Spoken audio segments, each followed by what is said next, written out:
restart it up again. What's going on, y'all? Once again, another space, another broadcast. We over here on X, and we're streaming through StreamYard on YouTube, guys. We had some issues, so we had to go ahead and restart the actual space up again. I saw people having some connection issues, so I'm hoping everything is okay. Shout out, I see MF Kush up in here, Melissa, amazingly. Guys, share out the actual space. I had to go ahead and restart this thing, so I'm hoping everything is good right now. Our people should be coming back up in here. It looks like everybody was having some connection issues. That's why I just went ahead and just said, let me go ahead and restart this thing up because people were having some issues. It looked like they were popping in and popping out. And I said, before it really gets going good, let's go ahead and start it up. And hopefully it won't be any issues from here on out. I know you guys have been seeing, I know there's been a number of spaces on the actual election and everything that is just going on afterwards. You see everything to the new hires that Trump has appointed for his staff. You see everything in terms of the actual Democratic governors and mayors, and everybody speaking up and saying things as well too. So I felt tonight we had the mayor of LA out there. We had Karen Bass, like a number of Democrats in office, are trying to go ahead and trying to secure everything before Trump actually becomes officially the actual president of the United States. So I figured that this would be a good space to have tonight so we can go ahead and get this thing rolling. I want to go ahead and give people a few more minutes to come in, but I ain't going to wait too much longer because I'm ready to go ahead and actually touch up on this thing. For all my people that's going to be coming in over there on YouTube, you guys see the title. It's a little bit different from the one over here on X because we can only get so many characters on the title on X or Twitter. It says Mayor Karen Bass is trying to make LA become a sanctuary city before Trump takes office. If you're over here in the space, you'll see where it says Karen Bass trying to make LA a sanctuary city before Trump takes office. Pretty much the same thing. And shout out to my boy Nightfall over there on YouTube as well. Like I said, our people, they'll get ready to come in, but I want to go ahead and touch up on this thing right now so we can go ahead and get everything rolling. See a number of our people coming in. So guys, definitely feel free to share out the space. If you're on YouTube, share out the broadcast, like it, comment, and all the other good stuff as well too. This is from ABC7. It says Mayor Karen Bass, LA City Attorney, worked to fast track sanctuary city ordinance. Following meetings with immigrant right groups over the weekend, Mayor Karen Bass and City Attorney Heidi Philstein-Soto are working Wednesday to expedite the release of proposed sanctuary city ordinance to the city council. With President-elect Donald Trump set to take his office in January, LA's immigrant communities are bracing for his promised crackdown on undocumented migrants, while the city of Los Angeles has prohibited the use of its resources from assisting federal immigration authorities in past years. A sanctuary ordinance would formally codify such policies, especially in the face of growing threats to the immigrant communities here in Los Angeles. I stand with the people of the city, Bass said in a statement. This moment demands urgency. The mayor added that immigration protections make our community stronger and our city better. She also thanked Philstein-Soto for her work, and she said she is looking forward to working with Council President Marquise Harris Dawson and council members Nithya Rodman, Hugo Soto Martinez, Eunice Hernandez, and others to enact protections for the city's immigrant communities. Solidarity is an action, not rhetoric. Los Angeles stands together, Bass said in her statement. Let me go ahead and get Professor up here as well, too. Professor, I see you coming up here. So,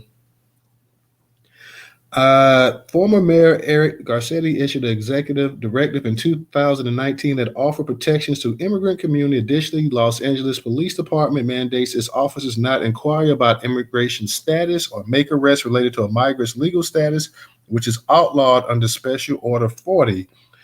In part, the proposed sanctuary ordinance would enshrine such protections in the city's books. The ordinance would also prohibit any city's resources, property, or personnel from being authorized or from being utilized for any federal immigration enforcement, as well as city corporation with federal immigration. authorities in execution of their duties as it pertains to immigration enforcement. The City Council in June 2023 instructed the city attorney to prepare a draft ordinance. On Monday, Trump's new czar border, Tom Homan, said during an appearance on Fox and Friends, nothing will stop us from deporting migrant criminals. He also addressed sanctuary jurisdictions, noting that if we can't get assistance from New York City, we may have to double the number of agents we send to New York City because we're going to get the job done with or without you. He also suggested that the president withhold federal funding to sanctuary jurisdictions. Holman was a former acting director of U.S. Immigration and Customs Enforcement in the first Trump administration. I see we got Mark coming up here as well. All right. Pedro Trujillo, director of organizing the Coalition for Humane Immigrant Rights, told City News Service that LA's proposed ordinance is something that his group has always supported and is now working to expedite with Trump returning to the White House. Trujillo noted that when Trump first entered office in 2017, he made some administrative changes that impacted immigrants, and CHIRLA expects similar actions this time around. That's why it's important that the city adopt sanctuary ordinance and they truly codify into law, he's told CNS. On Holman's remarks, Trujillo said they were not new. He highlighted that the concern is how withholding federal funding will impact U.S. citizens as well. These are not small amounts of funds, and taxpayers are all contributing to, which include undocumented immigrants, he told CNS. It is something that obviously alarming, but it's also something everyone should be concerned. He said the city's passage of sanctuary ordinance will serve as another layer of protection for immigrants. We need the county of LA and the board of supervisors to also review what they have and see what layers of protections they can provide. He added, and the same goes for the state. Shout out, I see Mark Carter up in here. I see we got a number of people. Let me read real quick a couple comments off of YouTube. It says, do not mess around and piss off black people because we're not having it. Nightfall says, nah, this woman is just a grifter for money, trying to pinch the last few pennies out of the Biden-Harris apartment before Trump takes over. Now, I know we got Mark. I know you're pretty you've been up involved in a lot of the political scenes up there in Chicago. I don't think Chicago turned red for you guys, but you see that Karen Bass, the mayor of LA, she's trying to go ahead. They're trying to push this ordinance through. They're trying to make it a sanctuary city. They have a lot of fear. You have a lot of the governors and the mayors and a lot of these cities and stuff and these states doing everything that they can to go ahead and try to get many little laws passed as possible, fearing that Trump is going to come through and just wreck shop. You hear Mark Holman, not Mark Holman, but Tom Holman, the borders are saying, hey, you know what? If push comes to shove, we'll just go ahead and we'll just start cut some of these federal funds to some of these states and see how people like that. Mark, what's your opinion so far? From what you heard, like I said, I know you're up there in Chicago and you guys are trying to do y'all thing up there as well too. So with the election, everything that's coming into pass, and with Trump being the president, with them controlling, I believe I heard today that they now control the House. So you got the Senate, you got the House, you got the presidency. I mean, what's your opinion about some of this stuff that you hear and you see going on in some of these cities and with some of these actual Democrat governors and mayors? I believe your governor up there, J.B. Pritzker, they're panicking and they're worried as well too. So, how are people feeling up in Chicago as well too about all this that's going down? Well, it couldn't be a greater day, a better day than to have Trump back in the White House to mass deport these people. It doesn't matter that he's rushing the bill to make it a sanctuary city. The federal government, i.e. the president, has the power, along with the Senate and House, to pull back all resources and funds going to any city, county, or state that goes against the orders of deportation, that goes against the orders of giving over those lists to ICE. And so we agree.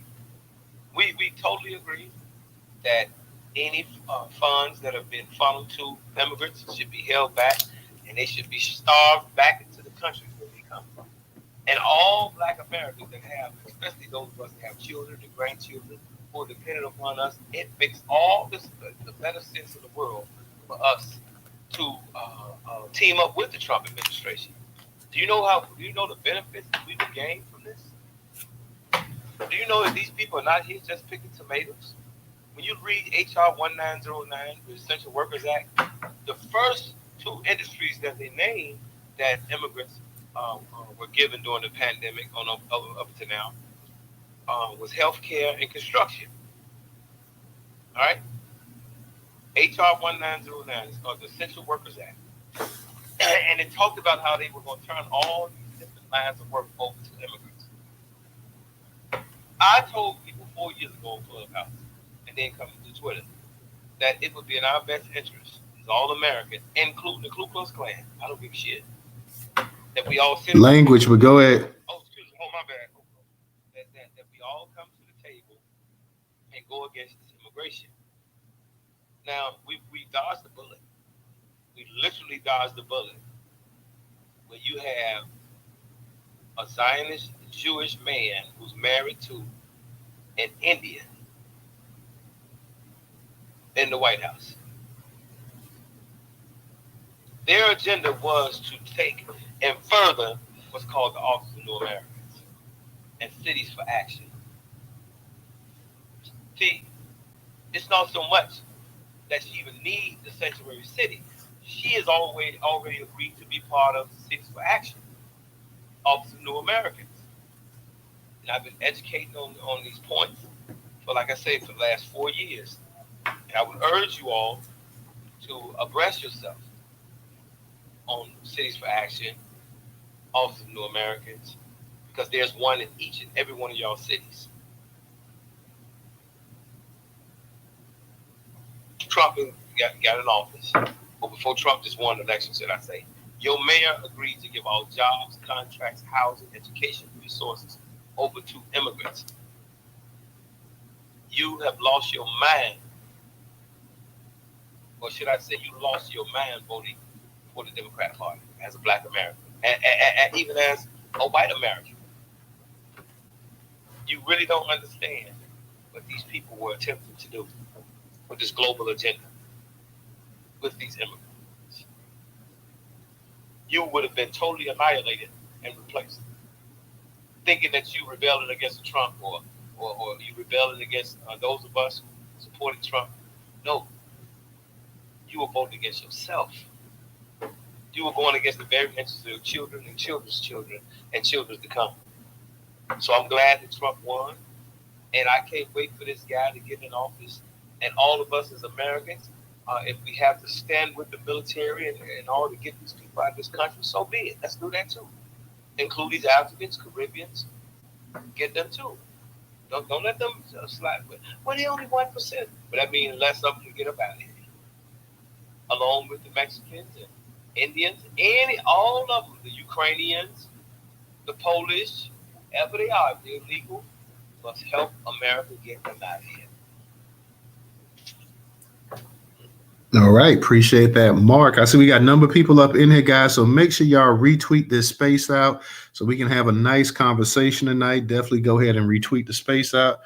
Shout out to everybody over there on YouTube as well, guys. Make sure y'all share this on your platform. Shout out to Abdul. Shout out to Nightfall and the rest of the company over there as well, too. Go ahead, Twizzle, you got it. What's going on with your night? Are you all aware that Karen Bass has children by a Mexican and was married to a Mexican? And probably still is. I was just about to get on that, Mark Carter. What's up with you, Mark?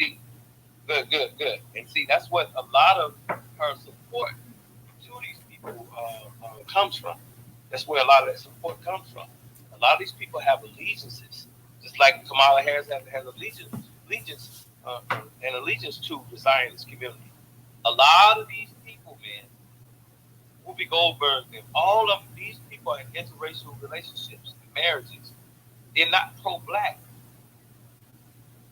You know what I mean? They're not on any agenda that strictly speaks to us as a people. Why? Because of their relationships and the communities that they live in. And so we have to separate from them. It's time that we openly separate from these people, even if they're family members. All right, appreciate that. Let me go ahead and get to Twizzle. Twizzle, go ahead and unmute your mic. What's up with you tonight?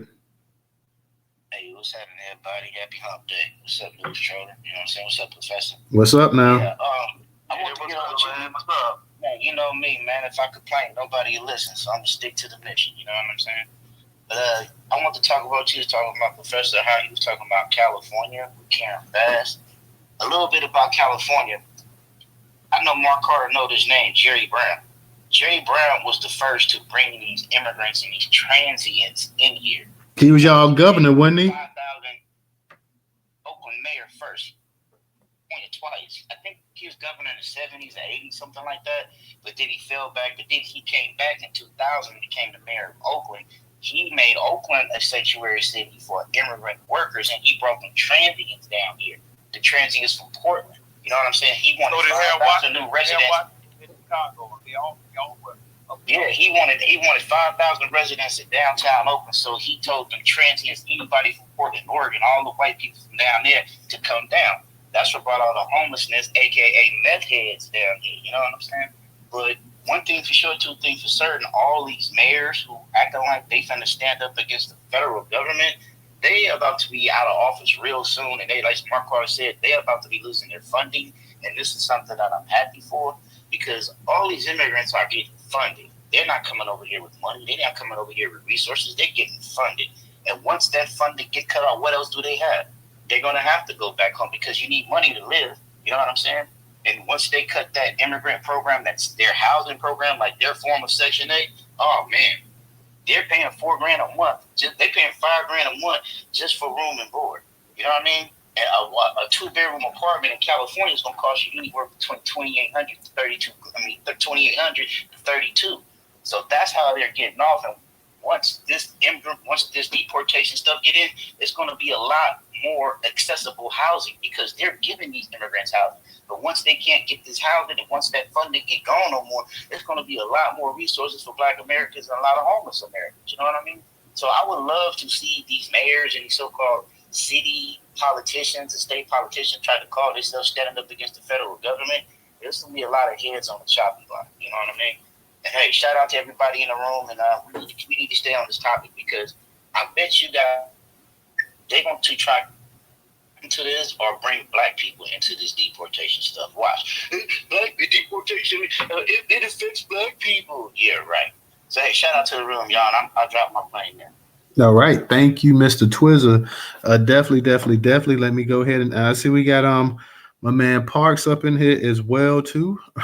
This ought to be interesting right here. Park, I definitely want to hear what you got to say about this. I know you like to come and you'll speak with us for a little bit, then you'll hightail it. But go ahead, Park. How you doing tonight? What's up? Look, I'm going to use a quote from one of the presidents. I am paying for this mic. That was what Reagan was saying when he was paying to speak, and they were trying to shut him up. But I'm a subscriber, so I'm paying for this mic. But all jokes aside, when it comes to this whole thing with the immigrants, I'm against it, right? I think I've said before many times. I live in New York. I live right next to one of the shelters or whatever it's called. Real quick, Park. Real quick. I want to ask you this quick question before you go in. Do you agree with Karen Bass and the officials out there in LA trying to make LA a sanctuary city before Trump comes into office? Do I agree with it? I don't think they should. They have the power to do so, unfortunately. But I don't think they should. No. I disagree with making LA a sanctuary city. I disagree with it. But it all comes down to something greater than any one problem, and it comes down to money. Okay? There's money to be made from things like poverty. There's money to be made from things like crime. There's money to be made from illegal immigrants. And there's money to be made from things that destroy, specifically in the Black community. And until we can take away the money that can be made from things like private prisons, right? Anybody here can go buy stock in a private prison. That's wrong. It's disgusting. Until we can take away the money that can be made from militarizing our police, until we can take away from illegal immigration taking people, working class people's jobs, it's going to continue. So this is a capitalist country. I don't really see that really changing much, obviously, and that's probably never going to change. So it all comes down to money, and there's just too much money for a lot of the donors really on both sides, not so much on the Republican side anymore, but it was a big thing, prior to the Trump era for money to be made from illegal immigration. So until there's no more money to be made from illegal immigrants, it's not going to change, right? There's no money to be made according to the people who are making these decisions, who are donating and everything like that. There's no money to be made from helping out our own community. I'm not saying I don't think there's money to be made, but the donors, the top executives, the quote-unquote 1%, they don't see a profit in helping out people who look like us. So we have to change that. I don't know how we can change that, but that's just the way that they run. The Koch brothers, they were a big Republican donor. I don't think they even have a voice anymore in the Republican Party, right? They used to, support candidates who were for things like amnesty on the Republican side, right? Why do they do that? Because they have their money invested in a way. They're one of the wealthiest families in the country. Their money is invested in a way that benefits from illegal immigration. So I'm gonna lay my plane with this. Someone was saying that Kamala Harris, his husband, would have been a Zionist. Muriel Adelson, who donated hundreds of millions of dollars towards the Trump campaign, she is the heir to the Las Vegas hotel. She just bought a Zionist regime. The Secretary of State is a Zionist. Pardon, is Mike Huckabee. You breaking up some. Go ahead. The next Mike Huckabee is a Zionist. He's going to become the next ambassador for Israel. The next UN ambassador is a huge Zionist. Her name is something Slotkin. I'm sorry, not Slotkin. I can't think of her name, but she's from New York. She's a congresswoman here. Everybody who he has put in, everybody who he has announced to become a cabinet position, except for, I want to say, Matt Gaetz, takes extreme dollars from AIPAC. And I'm going to say this. When Biden did the terrible stuff that he was doing or allowing to happen with Israel, there were a lot of people in the State Department under Biden who went together in protest of what they were doing. And there was an interview that they did. For those who care about what's going on over there, this is something that I personally based my vote on when I did vote for Harris. The election's over, so there's nothing I can say about it anymore. But when the people left the State Department under Biden in protest, they were asked this question: if Kamala Harris wins, do you see a change? Right? And when she first announced, that was a big question that a lot of us had. The people who left in protest, the people who were there, I don't think anybody here was in the State Department at the time of Biden administration or has ever been in the State Department. They said that things probably would change. Who knows? But they had said that things would change. And the Harris team also put out that they will not be hiring the same people who were allowing the things to go on in Israel again if she were to win. So, 77% of people of Jewish voted for Harris. 77% of Jewish women voted for Harris. I don't think that all Jews are Zionists. I don't know what her husband feels about it. I'm not going to sit here and say that he's not a Zionist. Maybe he is, but I know, or I have a good feeling that if Harris were to have won, that she would not have had the same taste that Muriel Adelson, $1 million, who is a Zionist, who bought several important cabinet positions from Trump, would have had. So, I'll end my plane with that. All right. I'm going to say for those that can, guys, if you have your headsets on, turn those off so our people on YouTube can hear you guys nice and loud and clear. So if you have a headset on, please go ahead and turn it up. Turn your volume up as loud as possible. So the people on YouTube say the speakers be low at times, but we don't have any control over it. It's people's phone and everything else like that going through Twitter. So I have no control over it. But for those that can, like who was speaking earlier? Twizzle was nice and loud. So definitely if you can, have your volume up, take the headsets off, anything that you guys make, so we can hear you guys loud and clear. Let me go ahead and get to Mia. Mia, how you doing tonight?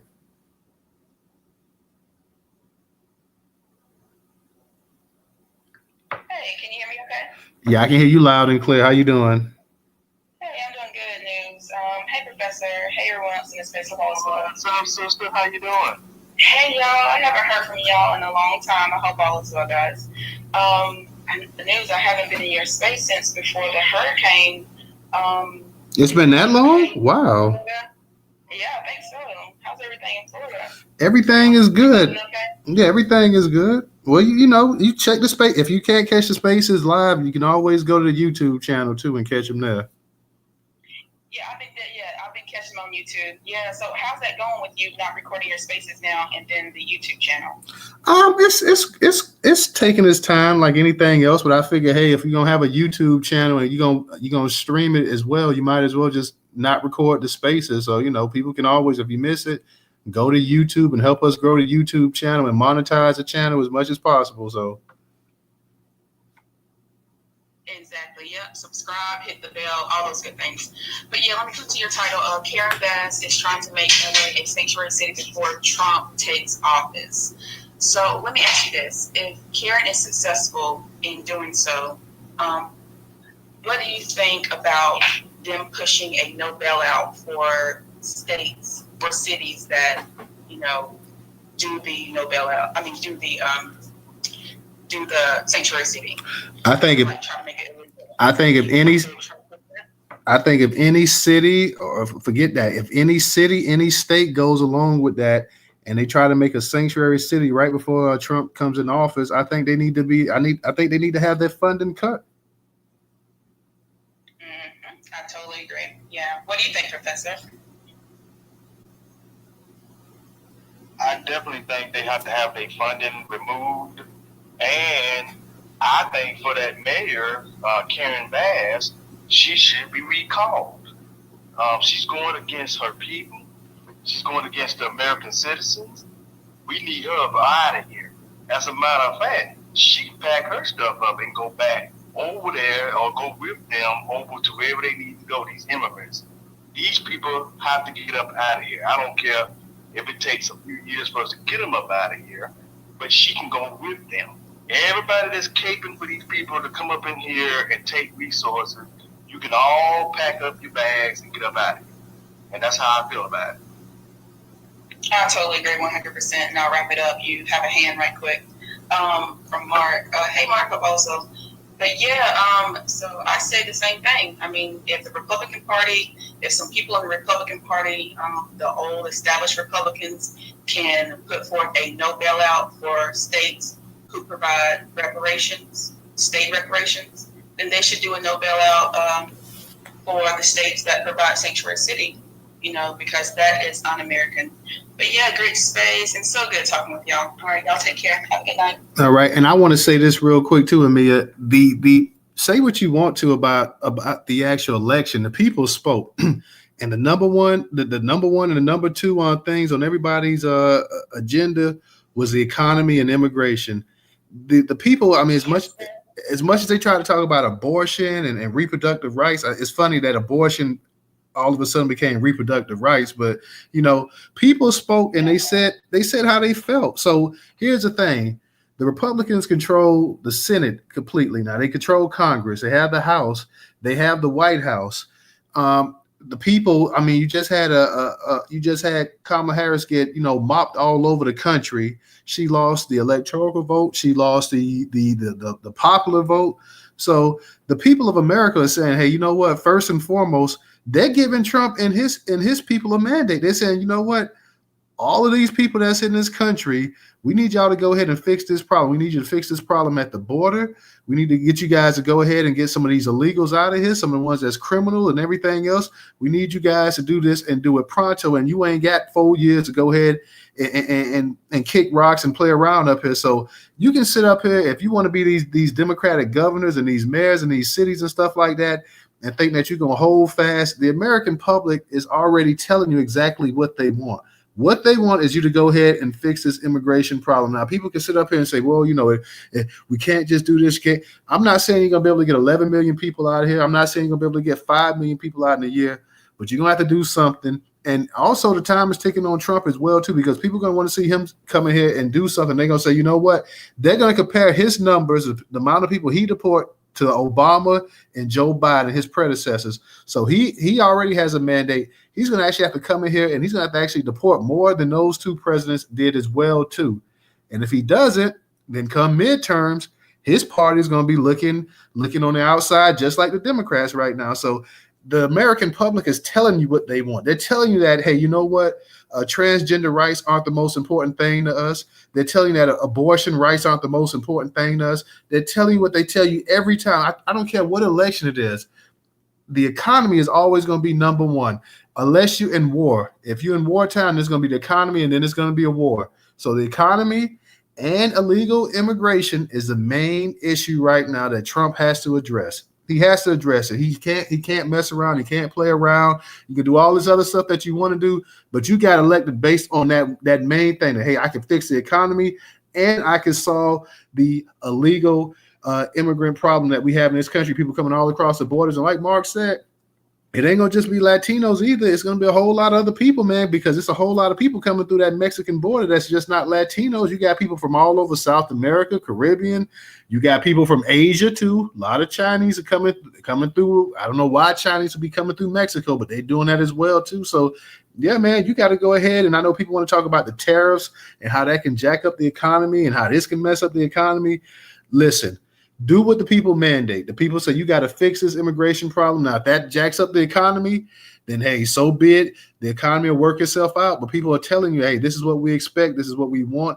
And if you don't do this, then you're not a person of your word. This is all you campaign on. This is your main thing. You're talking about the seriousness we have with the cartels and this group and that group and this and that, whatever. So people want you to go ahead and fix that. If you don't fix that, if you don't address that, then your presidency is going to get off to a rough start. And all those people, all the people in the House and the Senate, they're going to be fighting for their lives when it's time for re-election as well, too. So these governors, these mayors, they can sit up here all they want to as well, too, because you may be in a Democratic city or whatever, or state or whatever. That don't mean that your fellow Democrats won't feel the pinch of it when it comes election time as well, too. So, and not only that, you mess around and you start letting like a state like California, they start withholding billions of dollars in federal funding, and people start losing their jobs, and people start becoming homeless. People start losing their health care. People start getting their cars repossessed and everything else as well, too. Well, guess what? You can sit up here and say, you know what, we fought for the rights of illegal immigrants, but you're going to have natural-born U.S. citizens that's going to be mad as hell. Go ahead, Amir. You got it.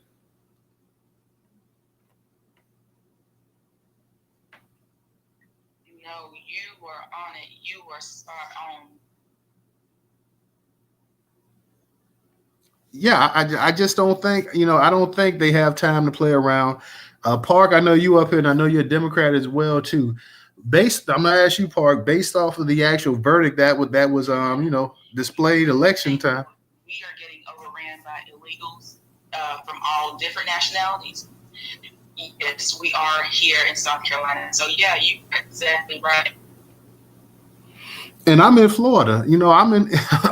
I mean, when you talk about the major states with illegals, you got to put New York, you got to put Florida, you got to put California, you got to put Texas. Those are the 4 leading states right there. So we know all about it.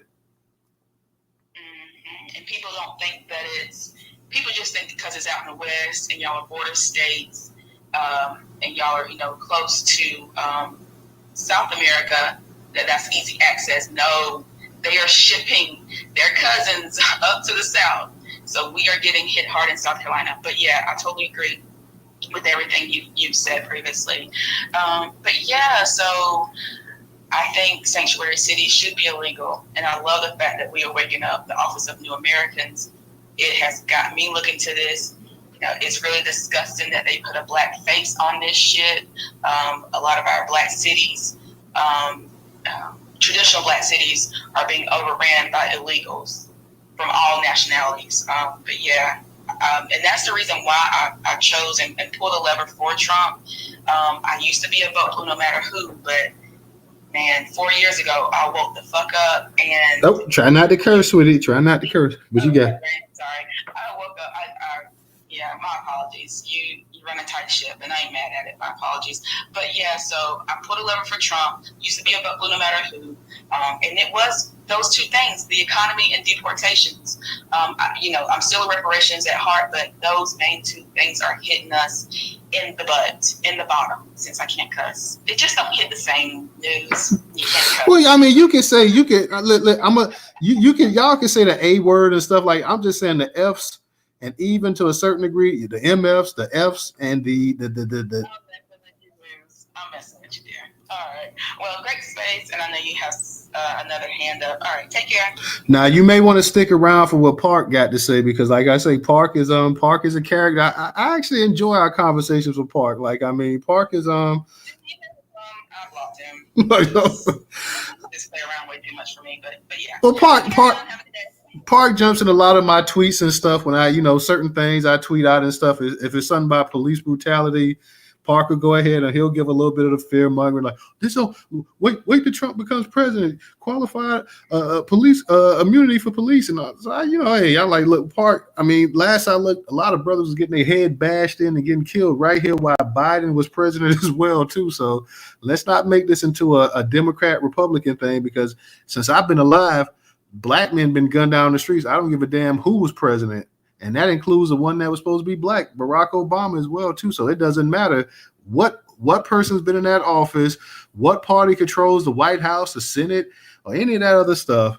It's always come down to, hey, no matter what, black people have been a target. But Mr. Park, go ahead. I know you want to go ahead and get it in as well. I see DJ down there. So shout out to all my people, Shannon, Nita, Andre, Mary, Ben, all of you guys up in here. Y'all make sure y'all retweet the space out and don't be shy.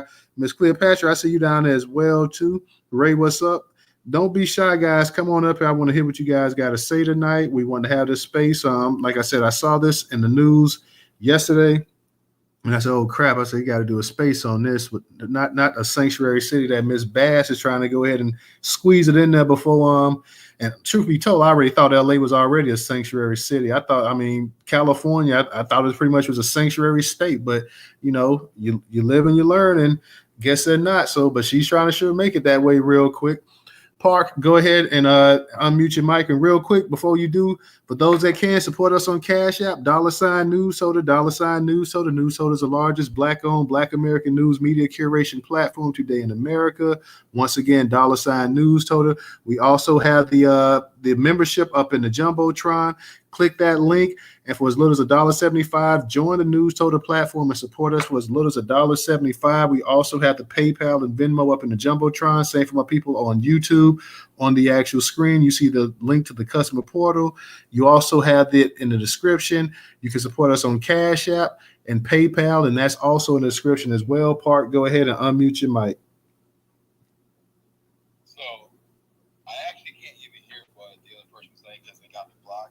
Oh, you can't even hear if somebody got you blocked? You can't hear them? I don't know if I hit a dog and they're hollering, but someone has me muted or blocked. I'm sorry. So I don't know what they're saying, but look, I love coming in here. I love talking. And I just want to say something, that I'm not anyone's opposition. I subscribe to you, Newstoter, because I love what you put out. I think we all want the same thing.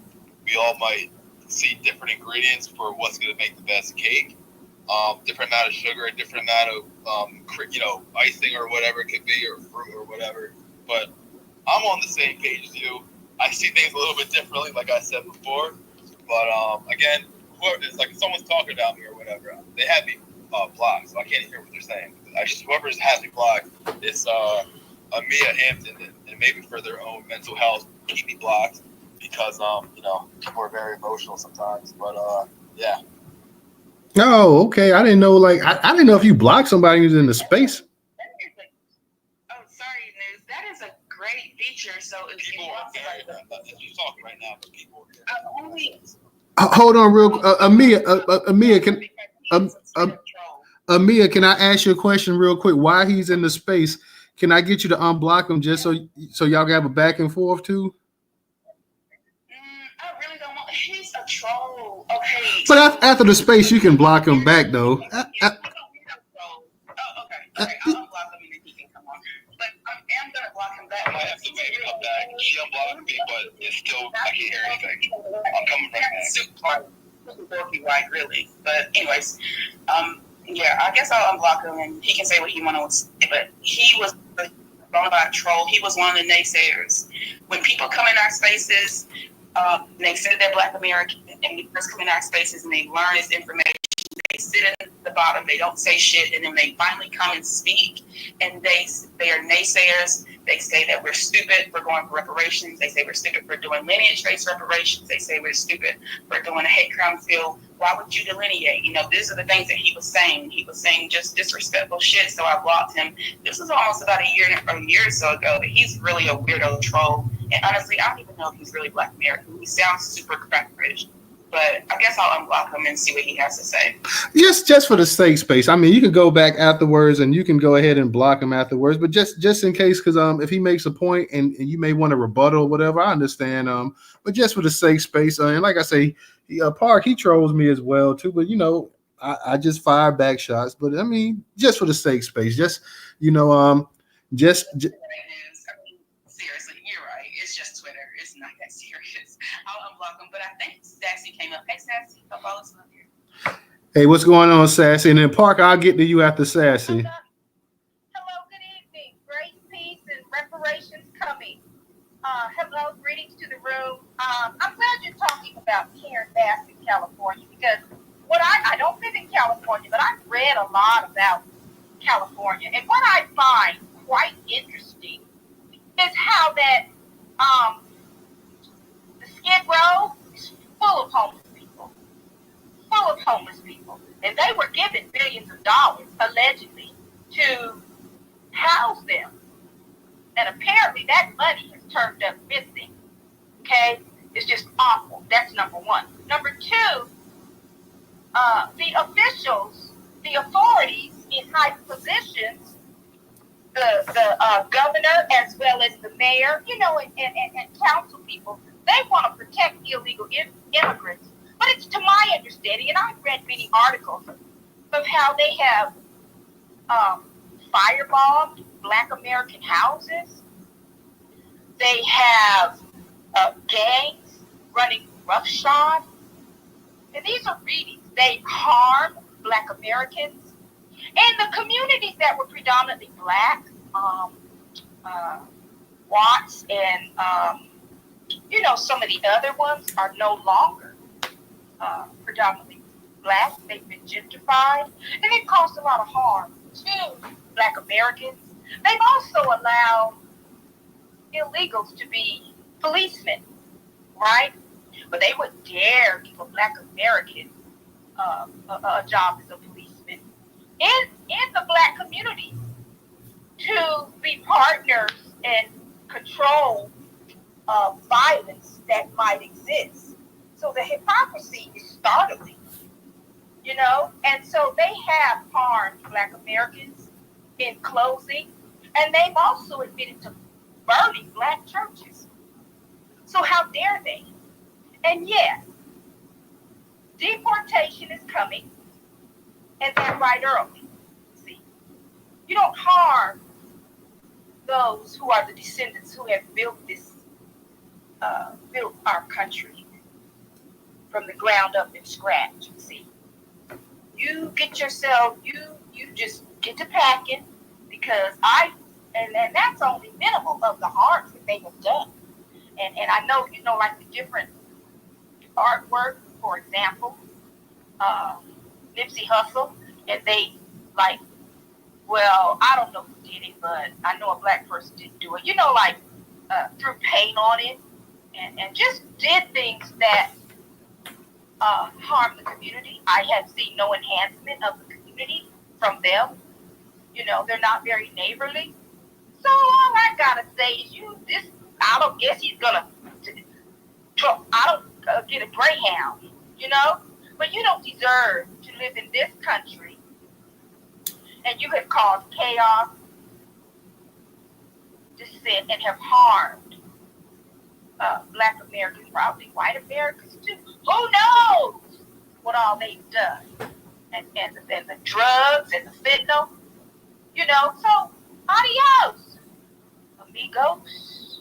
See you later, alligator. At the wild, crocodile. That's it. I land. Just go. Just go. Just go. Just go. You don't be doing the things that you've done to our beautiful nation. See, we can deal, and I'm landing, and we can deal with Black people and stuff. We get them straight too. That's right. You ought to see us getting them straight. So no, no. Mm-mm. Bye, Alan. Oh, thank you for listening. Thank you for having me, and I enjoy your program. All right. Thank you. Appreciate you, Sassy.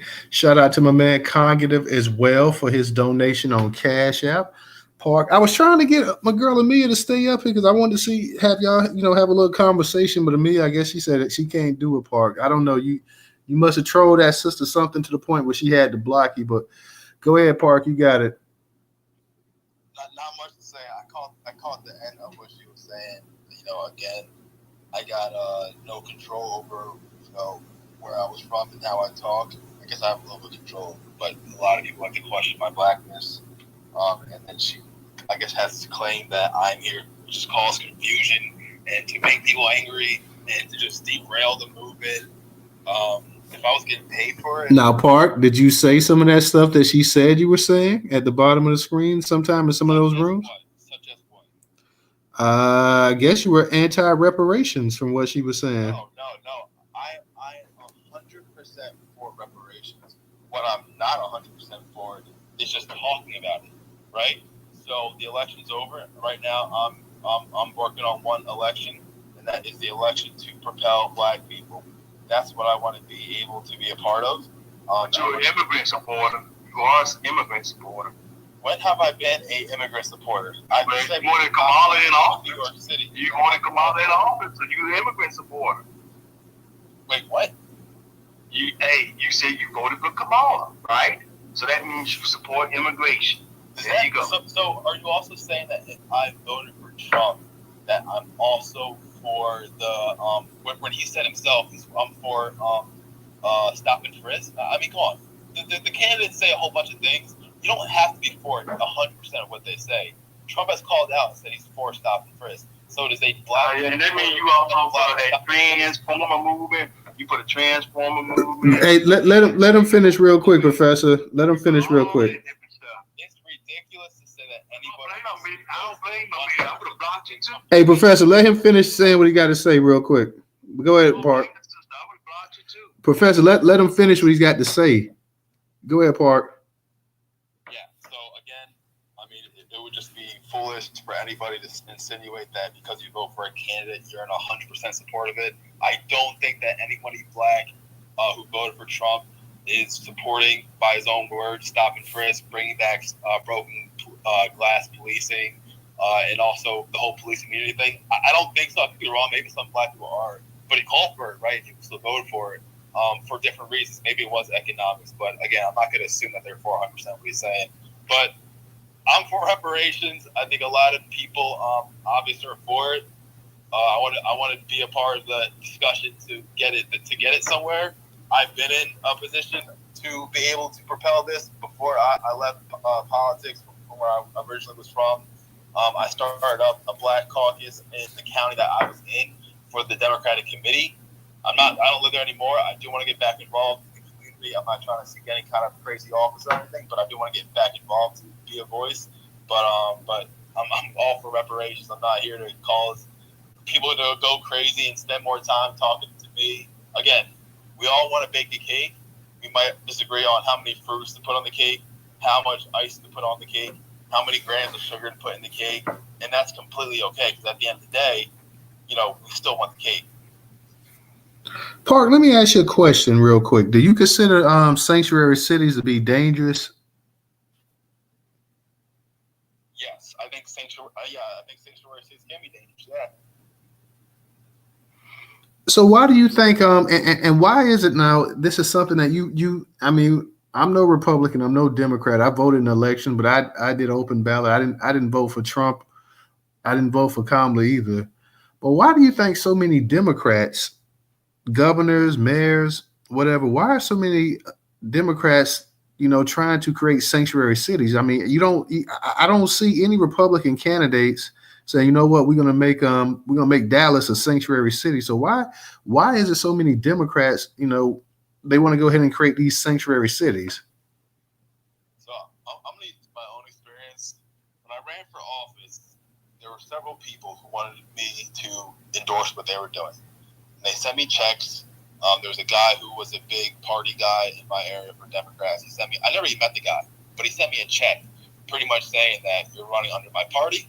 Here's a check for XYZ amount of dollars, and I'm going to come back for that check to get the money, or else I'm going to have to have somebody else, take your spot. Pretty much is what he was saying.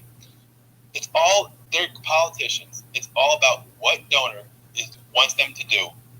The top Republican donors, Muriel Adelson, Elon Musk, they didn't just give hundreds of millions of dollars of their net worth for fun and because they want to see America succeed. No, they didn't do that. They said they give the money because they want him to do their agenda. He was bought by these people. Elon Musk bought Donald Trump. Reid Hoffman was trying to buy Kamala Harris, right? The guy who was Mark Zuckerberg's roommate who gave Kamala Harris, I think, $70-something million, he didn't just do it because he loves Kamala Harris as a person. He did that to buy Kamala Harris. So there are different donors for each party who buy these people, and when they give you the money to run for the mayor of LA, which is one of the largest cities in the country, doesn't come for free, right? You cannot run for free. You have to go to whatever person, get the money, and when you win, if you do win, you have to do exactly what the people who gave you tens of millions of dollars tell you to do. So it comes back to what I was saying in the beginning. The money in politics is because, and we all know it's not saying anything new, but again, it all comes back to the money. There's money to be made in sanctuary cities. There's money to be made in crime. There's money to be made in poverty. There's money to be made in pharmaceutical drugs, sending, fentanyl and other type of drugs, prescription drugs, to places like West Virginia or in our own communities. They make money from this, and the fines that they get fined for don't come even close to how much money they've made on people overdosing on these drugs. It's all about the money. Karen Bass, if you go to Open Secrets, I think it's called, it shows you all the financials of all the campaigns. She's receiving money from people who are making money from illegal immigration. In New York City, think about it. I want everyone to be honest. If you own a hotel in New York City and you have the ability to pay a politician, they're cheap, right? It costs, you can pay someone $100,000 to get something out of it. But if you have the ability to pay a politician money that would allow them to fill up your hotels and the government from our own tax dollars to pay twice the amount that I would charge a normal tourist to fill up our hotels, would you say no? I wouldn't. If the government was going to give me a guaranteed check, double the amount that I would charge for someone to stay in my hotel, for some illegal immigrant, I'm going to take that money and I'm going to laugh at the people who are going crazy about it on both sides. It's about the money. But here's the thing, though, what I'm saying, though, Park. And I get what you're saying. We know that politicians are bought and paid for, but I'm just trying to figure out. We know on both sides the money is flowing. We know this. We know the George Soros. We know the Koch brothers. We know all of these people. We know all of them get hundreds of millions of dollars. And Kamala Harris, they say, got $1 billion or something like that, and it's still lost. My thing is, why is it that for whatever reason, when we talk about sanctuary cities, it's always in Democratic territories? It's either a Democratic state or city. Like, why is that always the case? Like, why don't we here in the South? I'm in Florida, and these red areas in the South. Why don't we see with Republicans and stuff? Why don't we see them having sanctuary cities? Why is it always a Democrat thing? I'm not trying to beat a dead horse, but it literally comes down to the money. There are no Republican donors who make a lot of money from illegal immigrants at this point. There was the Koch brothers. That's why Reagan did the amnesty thing. George Bush was pretty big into allowing immigrants to stay here, right? And they donated to Republicans in a different way, more so labor and other type of things. But I'm just looking at Karen Bass's fundraiser right now at the top people. I'm interested to see who these people are. Hey, man, just get to the point, man. It's the Jews supporting the Democratic Party. There you go. Just get to the damn point. But again, like this is what they want to hear, right? Because the idea that it's just the Jews, or quote unquote Jews, supporting one person one party is ridiculous. Muriel Adelson is Jewish. She was the largest donor of all the donors, and she gave $100 million to Donald Trump. And that return for her was a complete list of Zionist cabinet positions. right? From the UN ambassador to the Secretary of State now to the Secretary of Defense.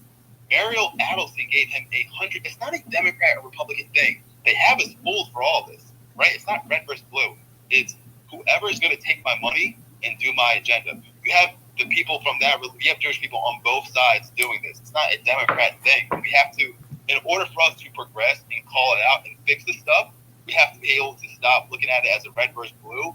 They all do it for both sides of the angle. They just want different things. Mariel Adelson cannot profit from illegal immigration. That's not how her money is set up. But a lot of people who donated to Karen Bass can. I'm looking at it right now. One of her big donors is AMD Homes. I don't know who AMD Homes is, but I'd imagine that they probably are making a lot of money from illegal immigration. All right, I appreciate that. I'll give everybody a heads up as well too. If you're in the space and you're recording this space, do not upload it to your YouTube channel. I'm letting you know, do not upload this content to your YouTube channel because I will put a strike on your stuff. So do not use a Newstoter stuff on your YouTube channel. So I'm letting anybody knows that may be doing that. Once again, guys, like I say, for those that can support us on Cash App, $Newstoter, $Newstoter. But more important than that, let's go ahead and build up that platform. The link to the actual Newstoter customer link is up in the Jumbotron. So go ahead for as little as $1.75 and become a member, guys, and become a member and support your very own Black American owned news media curation platform. Nightfall said this, but first I'm gonna get to you real quick. Nightfall on YouTube said, because the Dems and the GOP always funnel the Fed dollars away from the Black areas to keep them low cost so they can continue to make money off the oppression. I don't doubt that. And I'm seeing a lot of stuff. I'm seeing it in some of these areas too, and some of these, because Tallahassee is a college town, and they're starting, Florida State starting to just buy up stuff left and right. They're buying up stuff into the old Black neighborhood called Frenchtown, where they're putting up all of these new developments, these condominiums and this and that or whatever, that a lot of the residents can't actually afford. But you get these college students in there, and you get them 2 and 3 and 4 to an actual condo. They charge them per room and stuff like that. They can charge them $300-$400 or $500. And the people in these areas and these low income areas, they can't afford it. So they're being gentrified by trying to go ahead and say, well, we need housing for the college students coming up here as well too. So there's so many different games played. I'm just saying, park this right here. It seems that I see a bunch of Democratic governors and mayors and everything else trying to get together, saying, you know what, we're going to consolidate. We're going to do this. We're going to do that before Trump comes in there. They're doing everything they can, whether they want to call their city a sanctuary city or whatever. They go, and some of this, I'm going to be honest with you. And a lot of Karen Bass, more out there in Baltimore, Maryland. A lot of these people that's supposed to be Black or whatever, like they're willing to go ahead and jump through the fire for people that's non-Americans, not even Americans, but for the people that are actually Americans in the country. Like if Trump was getting ready to come into office or something like that, and they thought it was something that was going to be detrimental to Black people, they're not willing to stick their same neck out for Black people that they are for like people that not even American citizens. Would you disagree with that? No, I wouldn't, because again, it's about the money. I'm trying to tell you, I know it sounds too simple. Maybe it sounds too simple, but it truthfully is. Park, we done made these people in this country trillions upon trillions upon trillions upon trillions upon trillions of dollars. These other group, these people that just got here yesterday that snuck in the country, they don't have the history of making money for America like we do. I mean, so why would they be? I get what you're saying. Well, I guess they're cheap labor and this and that, whatever. But we have made these people tens of trillions of dollars in this country. Not a couple trillion, not some billion, tens of trillions of dollars off of Black people in this country. Black Americans have made this country. So if anything, these politicians, because I know Karen Bass is out there in California, Los Angeles. I'm sure most of her people that voted for her are Latinos. But more out there in Maryland, we know Maryland has a heavy Black population or whatever. So my thing is like, why would you jump through circles and hoops for these people here that just got here, got through the country illegally? Okay, you're not even talking about people that came here and went through the process of becoming actual citizens, anything like that. Came in the country illegally, and you're sitting up here and you're willing to do all of this stuff. You're trying to go ahead and you're trying to run as fast as possible and sneak this in so nobody can stop this or whatever. You're even willing to go ahead and risk having funding cut from the federal government so you can go ahead and secure this for this group of people right here. But then the people, like I say, who have brought you all this money, the people that have been the backbone of the actual Democratic Party, you just sit up there and act like they don't even exist. So there was a time that we were the ones who were. So, for example, there's a good movie that talks about this. It's called Metawan. It's about how maybe some of y'all have seen it before. It takes place in West Virginia. It's based on a true story. It happened a lot of places in America, but there was a coal mine in West Virginia called Metawan, or the area was called Metawan, and the movie is about how the owners of the coal mine, right? I mean, the system that they had was the most craziest thing, dystopian thing too. Like, they didn't even pay them actual money; they paid them in like credits, and used the credits to like pay for your rent and your food on the property that these coal mine people own. It's a crazy thing. So, because the white coal miners, and at the time they were predominantly white, they were asking for too much money, they were bothered, they brought in a new working class of people. Who were these new working class of people? It takes place back in the early 1900s. It was black people. Black people came to Metawan, they were hired, the white people were fired, and there were multiple people who were killed at the end of it because of the tension between the two classes. So, again, there is more. Whoever is the cheapest labor at the time is who is going to get the job. Who's going to get the job, and it comes at the cost of working class people. If you have white and black and whatever working class people fighting each other for a job, the person who gets the laugh at the end of the day is the person who gets to pay the lowest price, right? So there's also money to be made from division, things like that. But it just comes down to money. It just comes down to money. And it comes down to votes too. You say Karen Bass, she's in LA, so a lot of people are going to vote for that, especially if they're directly affected by it. But that's just how it comes down to the structure of this country. I see that for Gavin Newsom in 2021, let's see, where to say? Newsom in 2028, whenever he runs, his goose is cooked. Home builders gave $140,000 to Gavin Newsom, which isn't a whole bunch of money. But why would home builders give $140,000 to Gavin Newsom? It's because home builder executives are going to save a lot of money hiring the people that Gavin Newsom is going to let in. Now, here's the one thing, Professor. I'm gonna let you get to this real quick. I want to say this now. You made an interesting point when you talk about in that area and what was that, West Virginia, where you said that they brought black people in there to go ahead and do certain jobs and stuff like that. But here's the thing: whenever you have violence breaking out about wages and jobs being taken, let's be clear here. It was the white people that actually did the violence. Black people may have defended themselves or whatever. You've never had a group of black people say, you know what, we're going to just jump on these white folks because they taking our job. No. Even in slavery time, when black people became free, you had white people sitting up here talking about, well, how can we compete with a Negro and how can we compete with free labor? Even when they were slaves, they would say, how can we compete with them and this and that or whatever. Now, here's the crazy thing about it. Black people were in this country before it was actually founded and when it was founded.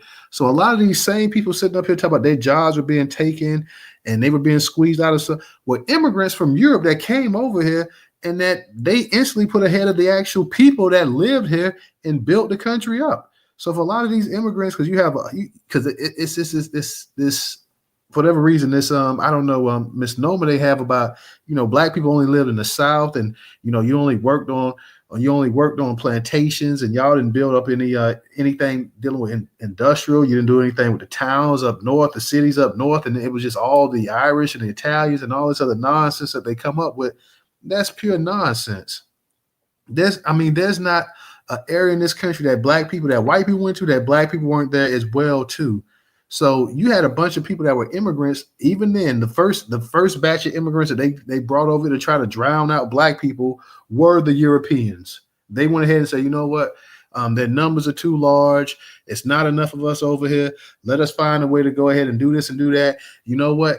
They start bringing European immigrants over here who had never done anything for America and started taking care of these people. The same people talk about, well, the government can't pick winners and losers. The government was picking winners and losers the whole time. The government was putting these people in power, giving them land, giving them places to stay, food, everything else as well, to putting them over the actual group of people that had been here, working the soil, doing any and everything as well, to putting them right over these people like black people didn't even exist. So the whole thing, that I just want to clear that up, that no, when we talk about and that goes for any other group too, that here in Florida, you never had black people say, you know what, oh, they're bringing a bunch of immigrants into Florida, let's go ahead and let's go kick their ass. No, they never said that. They never did that either. They never said, oh, well, y'all taking our jobs, so we're gonna go ahead and just beat you over the head and stuff like no, that never happened. You never had a group. Like, they started, because when these white immigrants came to this country in the late 1800s, early 1900s, a lot of times they were going right into black areas. A lot of times the white people didn't even want them around them. They was going to black areas, lived by black people and everything else. And black people never ganged up on these people or did anything to them. So I just want to go ahead and put that part. But you're right about certain things in history as well too. And when you did have black and whites working together, a lot of time white people felt like they were getting a short change or something, that they couldn't have everything. They couldn't own 100% of it. They had an issue with that. Professor, go ahead and unmute your mic. You got it.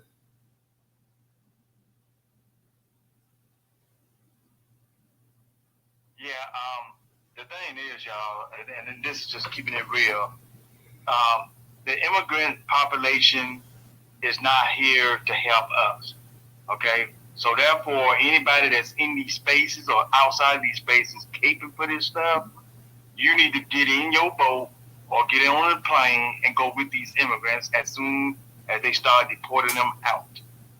When you wanted to vote for Kamala or whoever else supports this mess, you are going against your community if you're black American. You are going against the community, because that's what they were using these immigrants for, is to replace us and move us out of the way. You cannot be a part of us if you support this mess.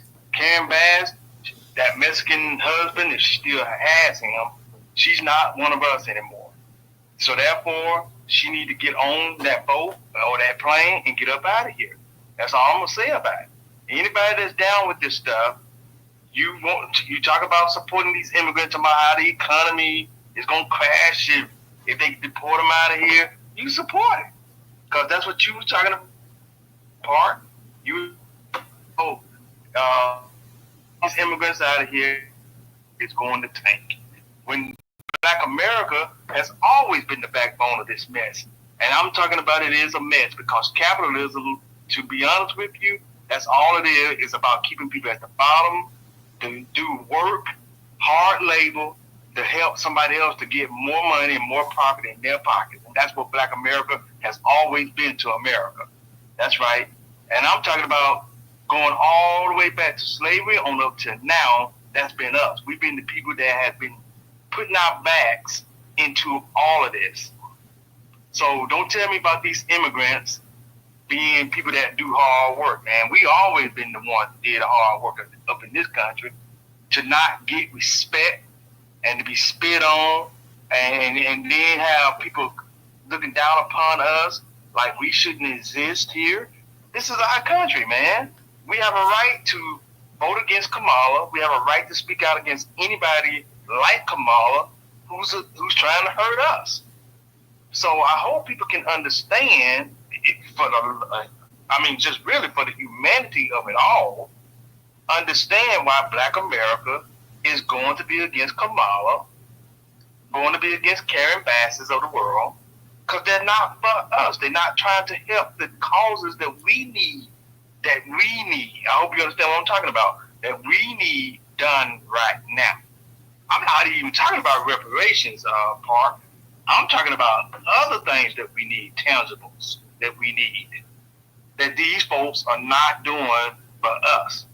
And Karen Bass is supposed to be one of our leaders. We have to get these coon leaders out of these positions. I cannot support them. I don't want them in those positions.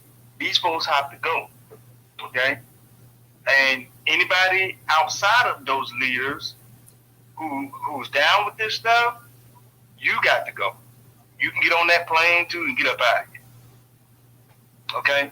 So there it is. I'm gonna land right there.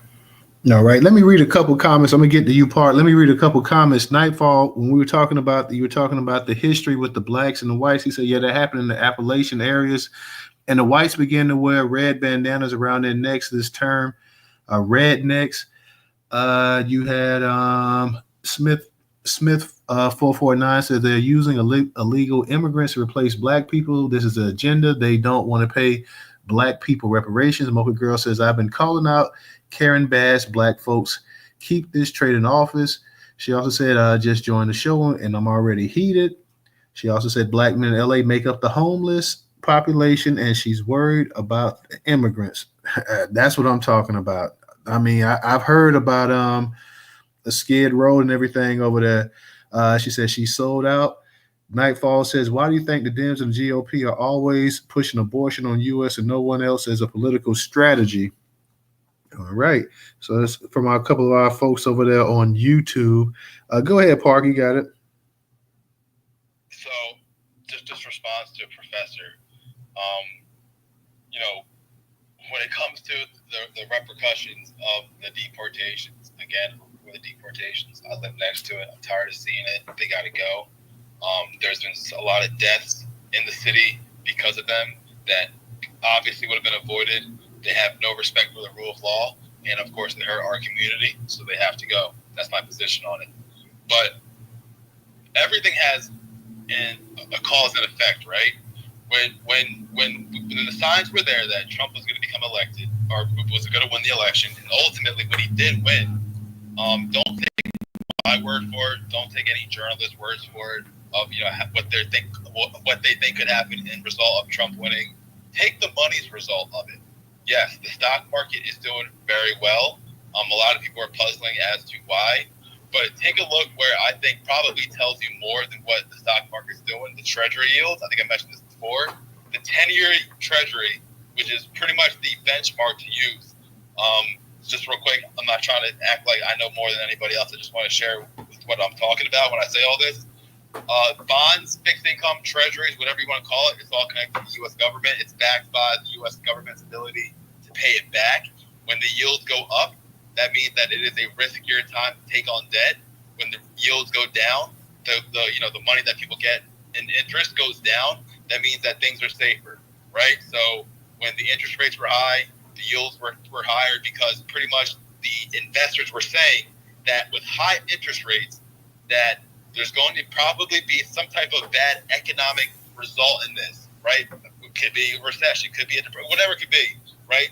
When the rates go up, that means that investors are, number one, selling their own treasury yields, and that they are going to be not buying new ones because they don't want to take on the risk.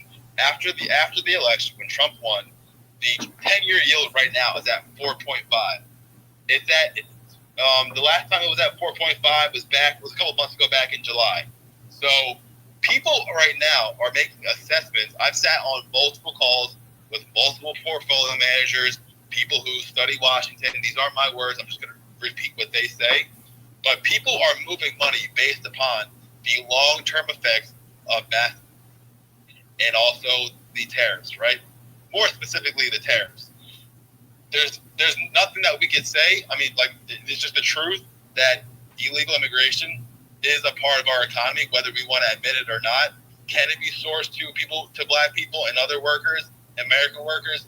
Obviously it can, but that comes with another cost. If you make them full-time, you have to pay for healthcare and a whole bunch of other benefits. If you make them part-time, which a lot of people do, they're still going to demand more. My brother, for example, he's in construction back home. He has worked for, I can't even count how many construction jobs he switched in and out of because of pay, because he has the ability to leave it, right? I mean, he doesn't have bills to pay or anything like that.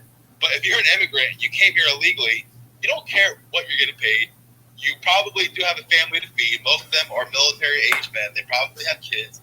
And you're going to take whatever pay you can get. You don't care about what type of healthcare plan you can get. You don't care. You're not going to call out for your birthday or because you're feeling sick. You're going to take the job. You're probably going to shut up, and you're going to probably you might work harder than an American 21-year-old. Doesn't matter about the race because they have more to lose, and because they're willing to accept it. The alternatives going back and accepting lower. I'm just saying the financials. This isn't my opinion. These are just backed by the numbers. I wish they could change, and I hope it does change. But that's just the facts of what's going on right now.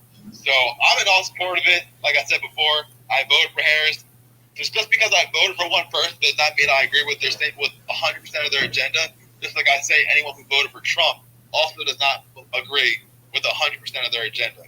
You make a decision. You vote for who you want to. If they win, they win. They don't, they don't. The election's over. There's no talk about Kamala Harris anymore. She's done. We're not talking about her. We're talking about what's happening right now. What I am happy about voting for and not voting for is a guy like Tom Haggisworth, or whatever his name is, who's going to be possibly the next Secretary of Defense, whose body is littered and covered with white nationalist tattoos. I'm happy I did not personally vote for that. If you vote for Donald Trump, you vote for a guy who was pretty much a white nationalist, who's covered in tattoos that are about white nationalism. If you voted for Donald Trump, you voted for people like the incoming Secretary of State, Marco Rubio, or like the lady who was going to become the next Secretary, UN ambassador, or the other people that he's putting in there are complete Zionists who care more about Israel than black people. So that's why I didn't vote for it. I'm happy to say I didn't vote for that. There's many other things I voted for. And ultimately, whether Kamala won or Trump won or whoever wins the next 4, 8, 12 years, the government is not going to save black people. I hope we can all agree. I think we all can, but the government's not going to save black people, right? We have to save ourselves. And I hope we can understand that. There's nothing that Donald Trump will do to, quote unquote, save black people. He does not have the intention to help out black people or save black people. I have not seen it. I didn't see it in his 4 years. And he didn't talk about it this year in the campaign. There was no platinum plan. So no one's going to come and save black people. We have to save ourselves, right? So that's all I got to say. Donald Trump's going to is going to be the next president. I'm hopeful that he'll do some change that is beneficial for us. But at the end of the day, money talks, and the money is talking right now. All right, appreciate that, Park. And I will just add this point to what you were saying. When you're talking about who you say was covered in one of his new appointees was covered in white nationalist tattoos. Now we do know from a report a couple of years ago that they said the white supremacists had infiltrated. I believe. What was that, Professor? They infiltrated a number of law enforcement agencies throughout this country, law enforcement agencies, the military. Yeah. Law enforcement. The military. Not just law enforcement, everything else. Medical system. The military. Education system, military. Yeah. So, I mean,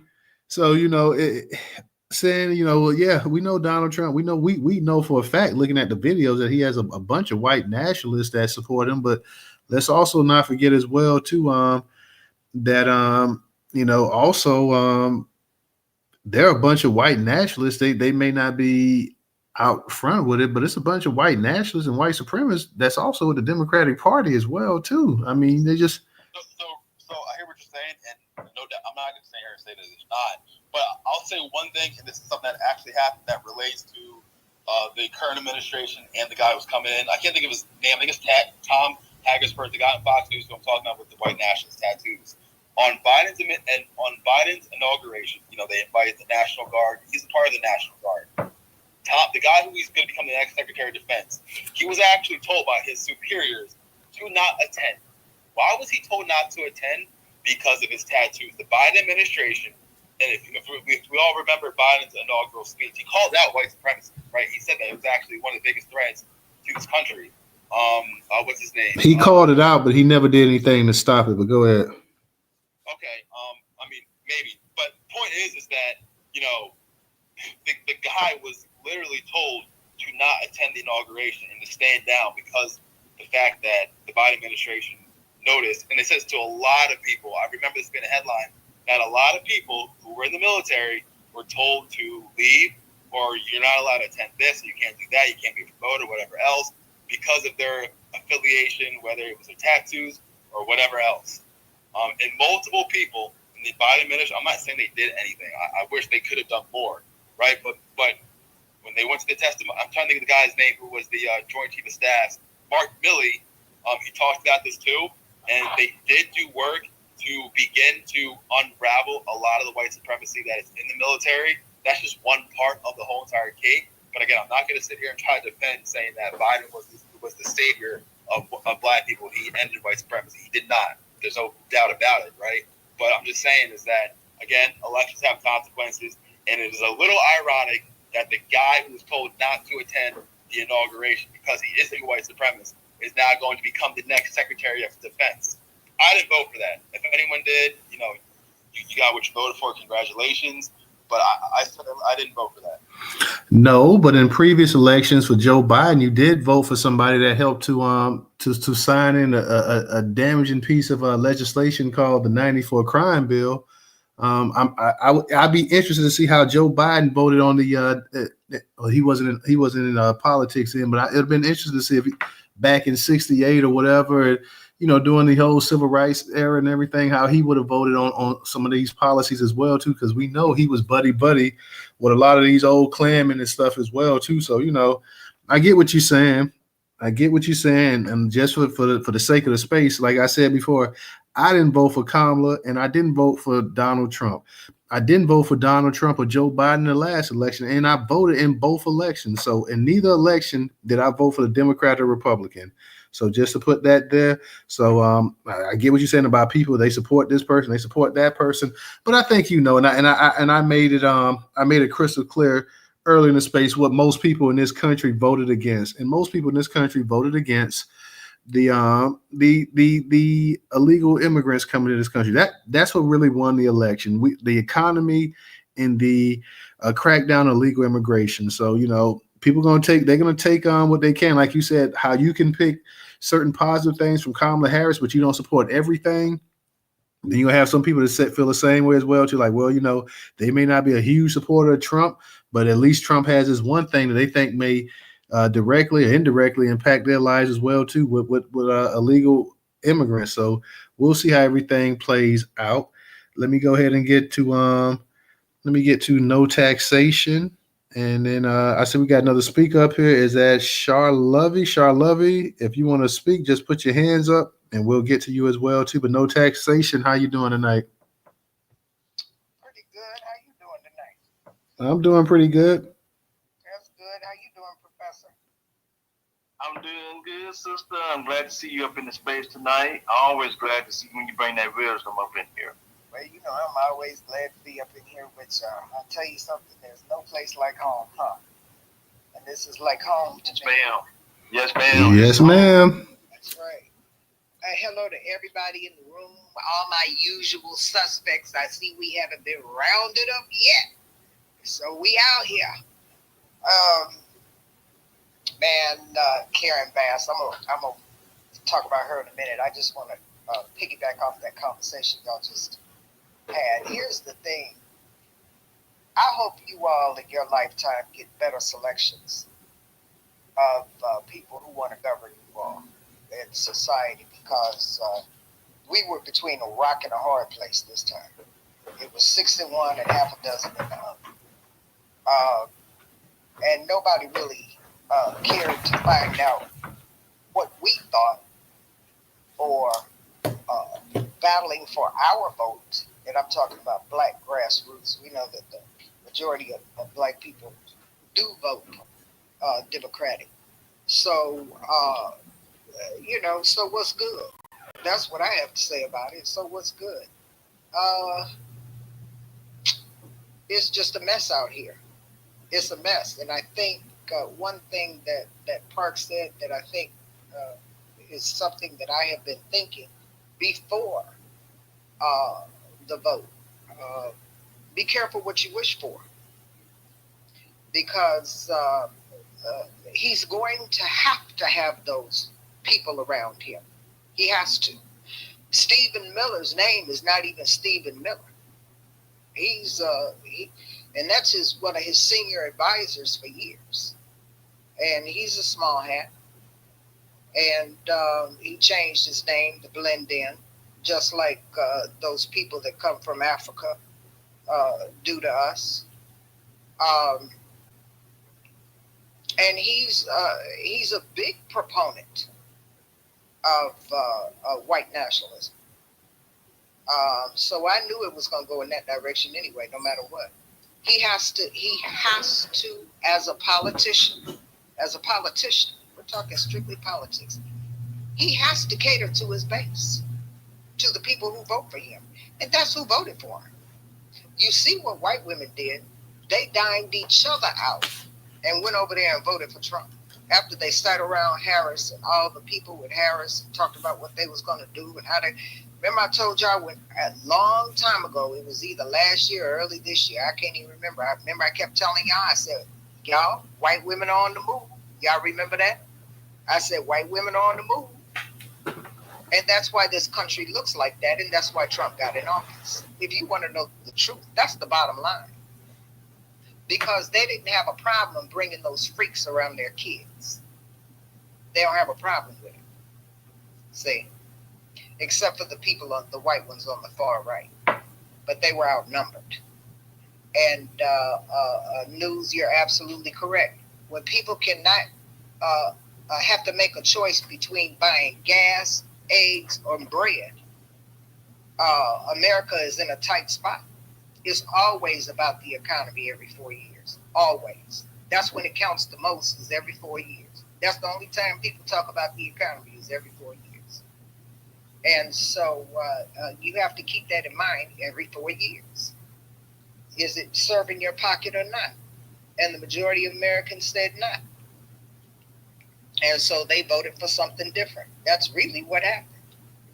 And it's a rejection of everything the Democratic Party is standing for. After these 4 years, depending on how much power they gain or lose, I'm talking about the Republicans now, we shall see if that doesn't happen to them, because they have taken it. They have also taken it as far as they can go with this white supremacy stuff.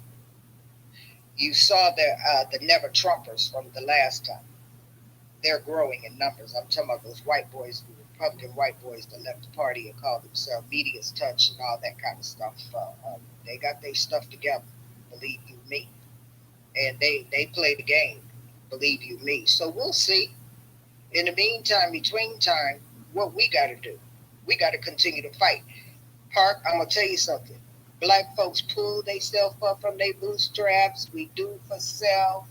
We bind together and barter. Whatever else you say that we need to do, we do that all the time. And I'm going to tell you something about the United States government. And I don't care who's sitting in that office. I'm talking about the government. The United States government owes black people just like it owes everybody else. And that's the bottom line. We are entitled to our piece of the pie. We're not begging for anything. We are demanding. And we are telling them, if you overlook us, it will be at your peril. Make no mistake about that. Okay, Karen Bass. Lord have mercy. I'm like you, News. I thought it was a sanctuary city. I thought it was a sanctuary state. Many people, and I'm going to tell you something. Everybody, and me and black, say this to black all the time. Black folks need to get out from the western part of the country. If you can't blend in and look like one of them, you need to get out from around them folks, because they have taken it over. So if you have any kinfolk, or you in Cali or the West Coast, y'all get out from around them folks and come over here to the East Coast where you have a little bit better protection. Because I'm going to tell you something. That thing on ready to blow up. Won't nobody be able to live in California if they don't come from Mexico. You watch it. You watch it. Because they're doing effectively what we needed to do and what black is talking about doing. See how that works? If it worked for them, it can work for us, right, black? Now, see, let's take a page out of their playbook and do what they do so we can gain control and power. That's why Karen Bass is making it a sanctuary city, because that's who voted for her. She has to play to her base and her constituents and who votes for her, just like Trump. It's all the same thing across the board. but she gonna do it before Trump takes office. That means their paperwork wasn't together. That's all that's about. And let me read you something about Karen Bass. I didn't never fool with Karen Bass, but I don't fool with people in Congress anyway. That's just me. It says she was an LA native. I'm gonna do a like a synopsis.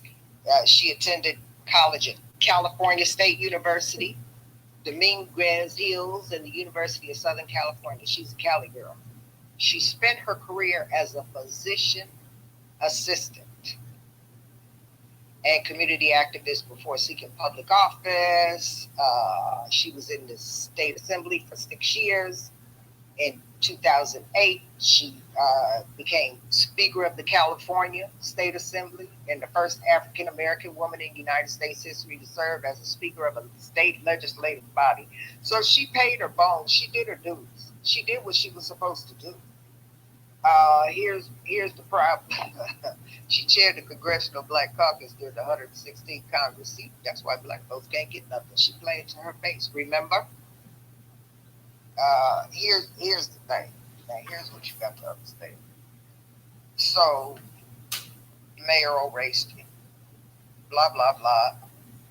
Person to serve after Tom Bradley and first woman. Okay, so she's being a first in everything. So she's the darling of the Democratic Party. That's why they asked her to step down and go to LA and become mayor, just like they asked Rahm Emanuel to go to Chicago and clean it out.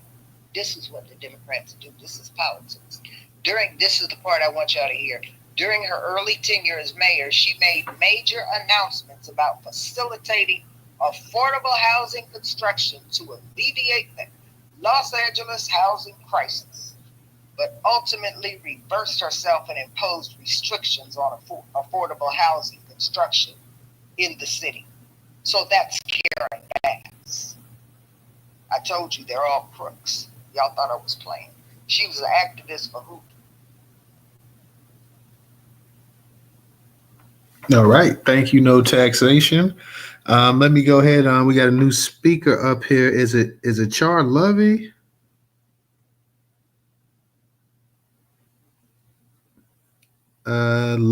Char Lovey. You got your hand up. With the hearts, it's kind of hard to see exactly what your name is. Can you hear me, Char Lovey? I'm not sure if the person can hear me.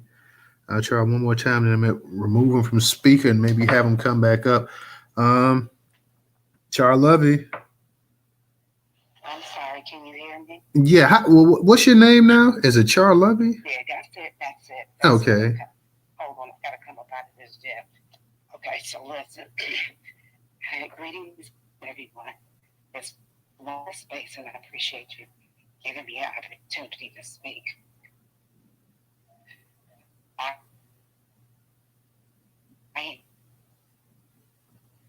The New America Plan. The New America Plan was implemented by Rahm Emanuel several years ago. That plan is literally everything that African Americans need for reparations. People don't understand this thing with immigration. It really is replacement. And we in Chicago have been out here fighting the fight. Because once Rahm Emanuel put this thing in order, it became federal. So almost every state offers it. Okay?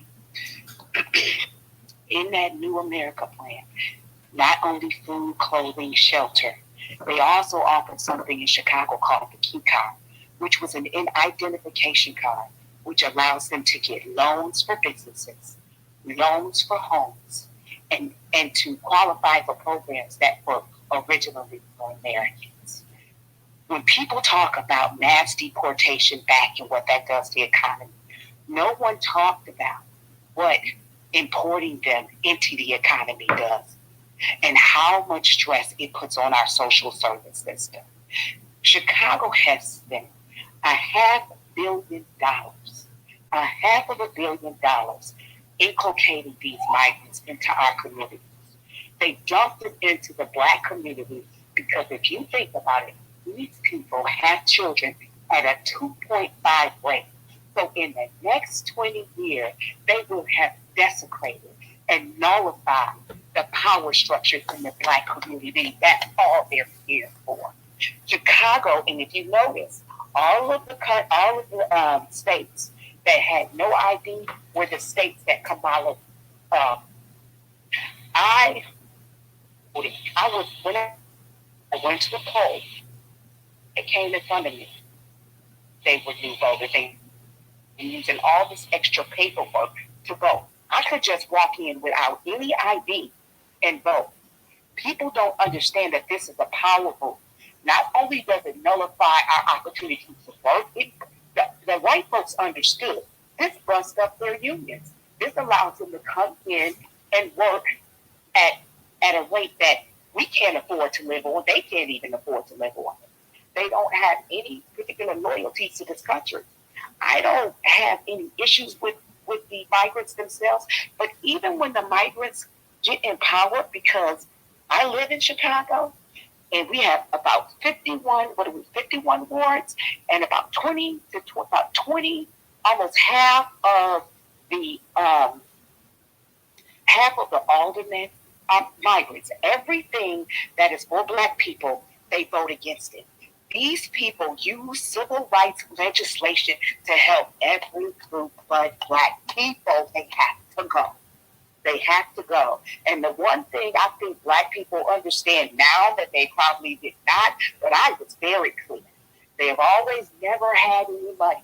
When it was time to bring a man, brother who spoke earlier, they had no problem finding the money.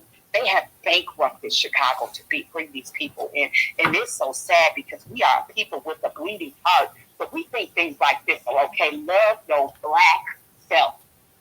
Love your Black self because they do not care about us. And it's unfortunate that we have to, what we feel like join up with people who are white supremacists. But at the end of the day, what are the liberals? And what was Kamala running on? I want to speak on this and land. What did she run on? Killing babies, genocidal wars, transgenderism, all of the things that at one time Black people used to have some type of moral fortitude. We don't even have a moral fortitude. We don't care what this woman does as long as she looks like us. That's dangerous. We have to have some type of character and moral fortitude and look out for our children. There are Black children on the south side of Chicago beaten on a bucket for a quarter at 9 o'clock in the morning. Do you think I'm worried about some damn immigrants? They need to go to their country, fight for their civil rights like we did. Because every group that's coming in, they are benefiting off of our civil rights that we fought for. All of a sudden, it's racist not to allow them in. But I urge you, and I've landed, I urge you to go and Google the New America Plan. It started in Chicago, and now almost every major city implements this plan. It is nothing but reparations and everything that African Americans should be getting. So I land there, and I thank you for giving me the opportunity to talk. But and you don't understand this about Joe Biden. Joe Biden was not just somebody that signed the crime bill. He was the author. He wrote it with Strom Thurmond. That quadrupled the rate of African American men going to jail. That desecrated our communities to take our fathers and our brothers and our uncles out of their home. We are still dealing with the repercussions from that damn crime bill. Let's just get that very clear. Very clear. You can't say nothing about no nationalists because Robert Byrd, he knows good. That's exactly who Robert Byrd was, his mentor. He wasn't nothing but a damn nationalist. So let's just be very clear when you're talking about you don't want to go to school with those people in the jungles. Biden has always been that person. So let's just be clear. Please look up the New America Plan, and I'll land there. And thank you so much for giving me an opportunity to speak. Thank you. I'm glad that you came up and said that because Black people, sometimes the memory, they sit up here and I'm like, do you guys, you sitting up here talking about the racist Republicans. You were the party that's just, Char, go ahead and mute your mic because it's getting a little bit of feedback. But you guys sitting up here, sitting up here talking about the Republicans and the nationalists, and I'm like, it's just as many white supremacists that support the Democrats as they do the Republicans. Okay, yeah, Trump and them, they're more vocal with it. He's more outgoing with it. Yeah, okay. And the other ones, they say the same thing, except they wait for you to leave the room. One to call you a nigga to your face, and the other one to wait till you leave the room and say, that stupid nigga. There's no difference. People sitting up here talking about the nationalists and this and that, and I mean, we have seen there has been no difference whether Obama, whether Trump, whether Biden, in terms of the actual, the police shootings and the killings and everything else. I tell you what, since people always want to talk about this, how come neither party, and this is more so to the Democrats, because black people, once again, people, I don't understand black people. They don't want you to say anything about the Democrats. Now, almost 90% they get the vote, but you can't say anything. Well, why don't you say the same thing to the Republicans? Because Negro, black people don't support Republicans almost 90% a clip. Why don't Democrats ever campaign? So you know what, we're gonna cut the racial wealth gap. You never hear them say that. We're gonna cut the racial wealth gap. Now they'll sit up here and they'll talk about the gender gap. They'll talk about cutting the gender gap, but they're not gonna say anything about cutting the racial wealth gap. So I just want to understand that, and I don't understand how everybody talk about what a redneck and how bad Trump is and Joe Biden, like she just said, since the 70s, been saying stuff about black people, especially black men in particular. He's never been shy about mixing it and saying whatever. And all of a sudden, because he was Barack Obama's vice president, his whole career just, transformed, and what he said before didn't matter. So I just never understood that. He can say all kind of things about black people and get a pass, especially from black baby boomers. Let's be honest. I'm not trying to tear black baby boomers down, but no matter what this man says about black baby boomers, I mean, they'll just sit up there and they'll just take it. And, oh, well, people can change and this and that. And, all this crazy stuff. So I just don't understand. Like I said, reports have talked about the white supremacists. I mean, they are deep in law enforcement. They are deep in military. They're deep in everything. So yeah, they would be deep in the government as well too. If they're infiltrating law enforcement and then the military, why in the hell would they not also be in the government? Why would they not be in the medical profession? Why would they not be in healthcare? Why would they not be in education? They are in every fabric of this country, except people see law enforcement. They know, like, hey, a lot of times if you have any kind of incident comes off, it could be deadly. And that stuff just gets bypassed or whatever. It's just the mean Republicans. Like, hey, there's no difference between these groups. And let's not forget too. And then when you start talking about the historical differences, then they want to go ahead and people want to separate. Well, you like, they were the actual party, the Ku Klux Klan. Well, that was a long time ago, and they all the Klan members left the Democrats and went to Republicans, huh? What are you talking about? Oh, they were the party of the slave. Well, it really was the Republicans and this and that, and we had our hands tied in Reconstruction, but don't matter. In the 60s, we all switched parties, and all the good Democrats stayed in the party, and all the bad ones went to Republicans. Like just stuff that you would tell a 6-year-old kid reading them a bedtime story, just fairy tales and fantasy. Nothing whatsoever have to do anything historical. And just because these people might listen to your music or buy or go to a rap concert or might cheer you on at a football event or something like that, or either might have sex with you, and then all of a sudden, it's just like the rainbows open up or something. So I really don't understand a lot of times what black people be talking about, and they will swear that it's only racism on one side. And the Democrat and the Republicans do the same thing too. They talk about how detrimental Democrat policies been, but listen, y'all ain't put in any policies in the place of black people either. So only reason I get on the Democrats is because black people have had this unwavering loyalty towards them, no matter what. That's the only reason I go in. But there's no love lost with Republicans either. Congre, go ahead and unmute your mic. What's up, brother? Great space like always. I just want to say real quick. I'd rather know who my enemy is directly instead of them hiding under a white cloth. If that makes any sense. So we know that these crackers, aka white folks,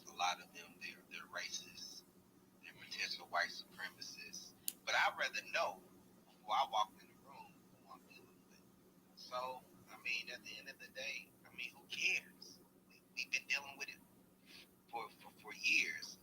But I will say this: I wrote in a candidate. I don't trust any side. But great space, brother Newstoter. That's all I had to say. And shout out to you, Professor. You've been cooking tonight, brother.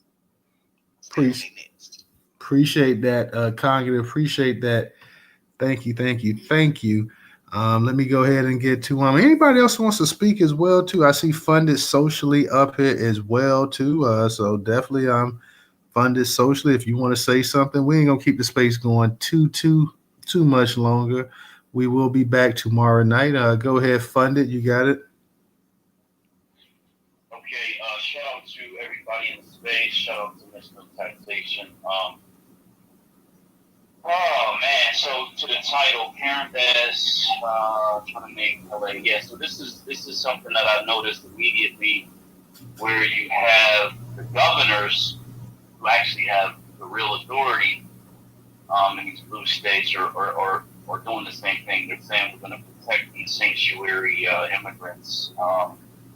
And so that does create a situation where you have the federal government going against state authority. Now, what is likely to occur, there's not likely to be any conflict between the federal government and state government, but the state government can simply say, we're not going to participate in attempts to mass deport these people. And so it's all on you. And then what that does is it just creates a situation where it makes it more difficult for the federal government to do anything inside of those states. But also it creates like a safe haven, and it'll likely cause these illegal immigrants to flood into some of these blue states. Once they start deportations, they're either going to self-deport or they're going to run into these blue states where seemingly they'll have some level of protection. And that's probably something that you should be on the lookout for. I came up because I was thinking Karen Bass and I was thinking reparations, because as Ms. No Taxation stated, the Democrats have had this weird thing recently where they're taking people who are at these high levels of government and they're dropping them down to what is a lower position on the totem pole of power. And for her to lead the federal government to go down to a mayorship is questionable. But this is a new Democrat tactic that I'm, just kind of finding out about. I don't know if there's other examples of history where this has happened. But the other thing is, I remember her being at that, I think it was the HR 40 hearing at the federal government where a bunch of different people spoke. I believe she was someone who spoke. And then my question was, has she put up any type of reparations legislation as the mayor of the city in what is likely one of the largest cities in the state of California, probably has the biggest budget? Has she done anything like that for Black Americans in that city, being that she is, one of the mayors of one of the largest cities in the country? I don't, to my knowledge, I'm gonna be honest, I don't think she's put out any in terms of reparations and stuff like that. I think she's been pretty quiet on it. I could be wrong, but I'm just, from my understanding, from what other people said, and I think we had a space one time we were talking about Karen Bass in there as well too, and some of the people out there in California made it seem like she was just pretty much for the Latinos that it wasn't really worth their time to really deal with Black people much out there. Like I said, I don't live out there, I can't say, but just from what a few people I believe in when the space has told us. So, take it for what it's worth. Let me go ahead and get to No Taxation, Professor DJ, then we close it down. Guys, for those that can, we only have one person donate tonight. So if you got $1, donate it to the platform. $sign Newstoter, $sign Newstoter. Newstoter is the largest Black-owned, Black American news media curation platform. And we still need some people to sign up to the actual platform for as little as $1.75 a month. A reoccurring PayPal payment. You can support a Black-owned business, Black American media We definitely need that support, guys. Let me go ahead and get to no taxation. No taxation. Go ahead and unmute your mic.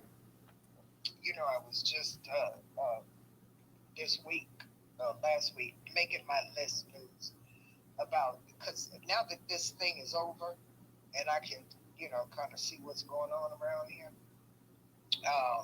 I'm going to change all of my subscriptions, newspaper subscriptions that I have to have, because I'm, bowing out of a lot of stuff. And I said, we need to start making announcements and telling people that we've got to start subscribing to our Black media. I'm going to give up these newspapers that I had to have to do work, but and replace them with my Black media. And I think we should all do that and make a list. I made my list of who I want. Of course, news is on there, but that's something I think we should all do, and it's going to keep us connected. I was going to say, Black, you're right. Some ADOS people out there in Cali went to visit her, and she smiled, but she's a seasoned politician too. And this was before anything about HR 40, before anything they were talking about state reparations, way before that. And she sat him at a table, they took a picture and put it up on the internet, we all saw it, and that was the end of that. As far as Karen Bass and reparations, I knew she wasn't going to entertain it because, like I said, her base is Mexicans. That's her base. And she got to, they sent her out there. And when they find them a real good Mexican that'll do what they say, the people at the top, they'll get rid of Karen Bass too. You watch it. Only reason they ain't got rid of Ron is because he's good at what he does and he's a smart. And that's just true too. She's, she's the darling of the party. They'll put her back on the hill or something. She'll keep a job. Karen Bass is not. She does work with her head down, and so they'll keep people like that. That's one thing. The other thing I want to say is, Black, you were thinking exactly what I was thinking. What is going to happen? And let me preface this, Black. 2 states in this country that I know of and have read about, Texas and New York, oddly enough, are petitioning to be able to state deport. And if they can do that, then I think that'll go around the country and the states will start deporting these criminals out here.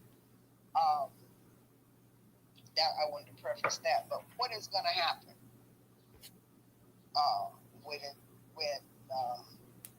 in these sanctuary cities when crime gets so high and they're not doing the right thing about getting rid of these people or even locking them up or having permission to lock them up, because a lot of it is their hands are tied.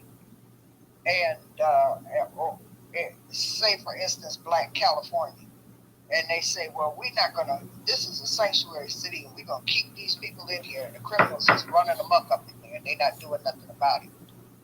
Can the feds go in there? Can Homeland Security go in there? They do have a state Homeland Security like everybody else.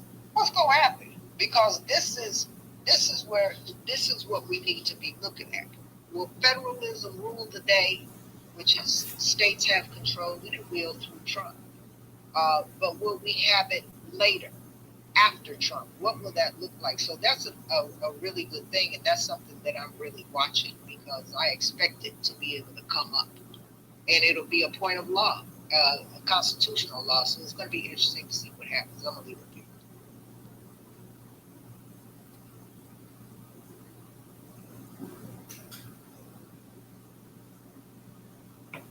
Okay, thank you. No taxation. Let me get to Char Lovey. Go ahead. I'll get to you, and then I'll get it to Black, and then we'll get to Professor and DJ, and we'll close it out for the night. Okay, I'm sorry. Can you hear me? I want to make sure you can hear me. Yeah, I can hear you. Can you hear me? Okay, yeah. In terms of what you were saying about sanctuary cities, no, I'm sorry. The federal government trumps the governor. That's it. President trumps the government. And I don't know if anybody's been listening to his new czar, Holman is not about any games. And right now, he is an ally for us. I'm sorry. Because He's not bending on what his job is, because been going on in the border has been allowing a lot of harm to mothers and children. And the recommendations that he made, the Democrats kept those. The Democrats chose not to follow those recommendations, and it continued to separate families. They start to cry, separation. He's voice your family, because you can't illegally. When an African American man gets locked up in jail, his kids are in the car, and he commits a crime. They don't go to jail with him. That's the bottom line. When you commit a crime, your children don't go with you. So the reality is, the choice that they have is that they can take them home. Now, one of the things that he said when they were talking about the sanctuary cities, because my mayor and my governor have postured and basically said, don't come for my people. How in the hell are you going to sit up here and say, don't come for my people, when we are tax-paying citizens? These people have not paid a dime into the base. They have pulled out every resource for African American children. I'm sorry, I'm about our children. They pulled out every resource. They are talking about it. What the other young lady was talking about when she was I'm sorry, that was on another chat, but she was talking about homeless in Chicago.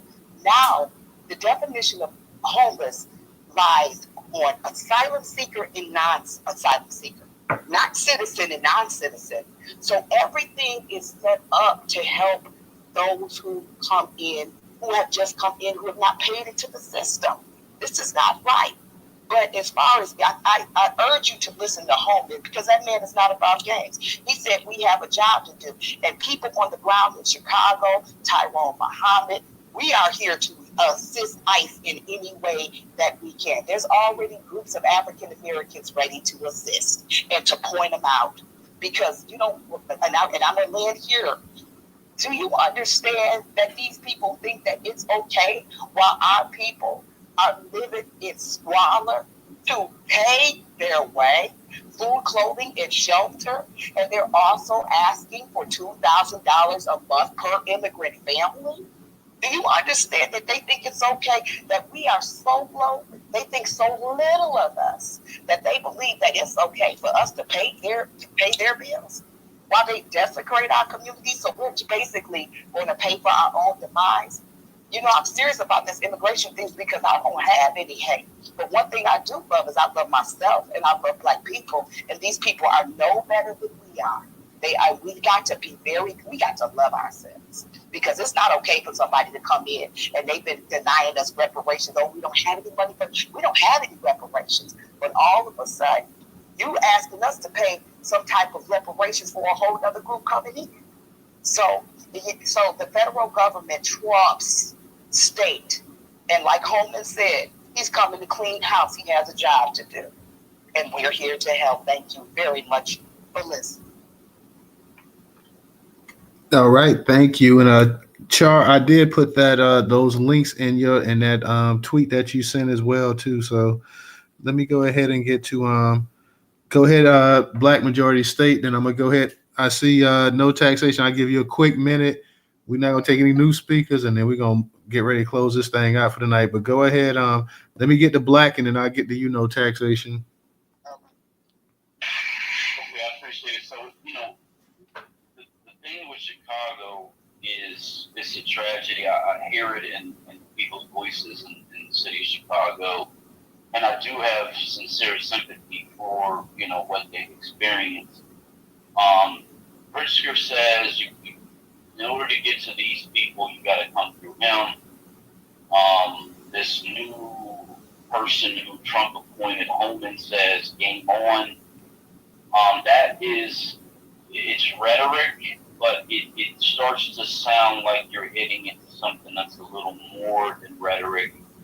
When the governor of a state says we're going to aggressively defend these people, whatever that looks like, or aggressively push back, I guess that's to get his phraseology correctly. And so while the federal government cannot force the state to do anything, in other words, the state can just say, well, we're not going to be involved at all, we're not going to give you any resources, you got to do it on your own. That's one thing. It's a whole different thing if the state truly does decide to get involved in protecting these illegal people in their state, and then they have to essentially intervene between them and the federal government. That does create a condition where it could go off the rails, and hopefully if anything like that does occur, it will be localized and will be contained, and it doesn't grow into something that requires actual military personnel to go in. Because, you know, for what it's worth, I haven't lived in America outside of that Boston marathon bombing where they shut down that city and they had people going door to door. I haven't really lived or seen a situation where you had National Guard presence that was actively engaged. And even in that one, local law enforcement was a part of it. So I would really hate to see a situation where it looks like federal forces are going up against, state forces. But hopefully we don't live through that. Hopefully we don't see that. And we're going to get a huge lesson in state authority versus federal authority either way. All right. Appreciate that, Black. No taxation real quick. Go ahead, and I'm going to get the professor and DJ, and we're going to close it out for the night. Yeah, sure. I think maybe you misunderstood what it was I was saying. I'm not for the invaders. Let me be very clear to you. Everybody else that knows me knows that. I call them invaders. I live in New York, upstate. Thank God. Our county supervisor took Eric Adams in the state of New York to court because he shipped some up in here in the middle of the night, put him on a bus. And the people at our local airport called him and told him, it's a busload of invaders out here. And he had to get up out of his bed and put him back on that bus and told him, go wherever you came from, go back. And he took Eric Adams to court, and we won. And so I'm blessed to be able to live in a place like that. But I do pay enough taxes to be able to have that. And so let me be real clear about my stance on immigration, because I don't want anybody to get it twisted with me. Having said that, I'm just looking at the politics of it. Chicago is going to be a place, if y'all can't get rid of that mayor, Mayor Doofus, if y'all cannot get rid of him, Ma'am. y'all are probably going to be the place where the showdown happens. And what will the state do? That's going to be very interesting. Very interesting. And you all out there in Chicago that were turning it red, the people that were turning it red did a tremendous job out there. Something that I, in my 70 years of life, have never seen. That's my team. Okay? And I applaud you all. And I know it was hard work, because Chicago is hard work for politics. So please understand where I'm coming from. I'm just looking at it from a purely political perspective between federalism and federal government. Because really that's another reason why Trump was voted in. He already said what he was going to do about abortion. The federal government, they couldn't make that work. You see what happened? So it's all a toss-up now. The one thing that I stress is that we, I don't care if you call yourself FBA, Negro, ADOS, Freedman, or whatever you say that you are. I still say Black Americans because I'm 70. We have to remain focused, because Black grassroots broke the Democratic Party and we're sitting in the catbird seat. And I don't want anybody to lose focus. Immigration is getting ready to take care of itself, deportation, because Trump is adamant about that. And he don't give a damn how much it costs. And that's another reason why he's in office. Everybody feels the same way about those invaders. The only people that love them are the freaks. And that's just true tea. But I just wanted to make sure that you understood my stance on it, because I follow you, because I know you're a smart person. But this is the first time we ever talked. No, I was very clear, sis. I was very clear. And I want to say this real quick about Brandon Johnson. You all don't understand. He is supported, and he is a puppet for CTU. There is a documentary, Local 101, that tells you everything about Brandon Johnson. Brandon Johnson is nobody. He's a spineless man. We got him, and he will be out of there. Thank you. Well, I hope y'all get rid of him, because I'm gonna tell you, he's a detriment to the city of Chicago.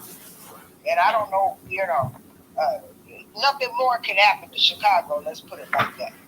And Black Chicago is still has a good population of black folks there, and they have a voice, and that voice must be heard, because they fought too hard to get it to be heard. So I know Chicago. I had an uncle that lived in Chicago, and I went there every summer.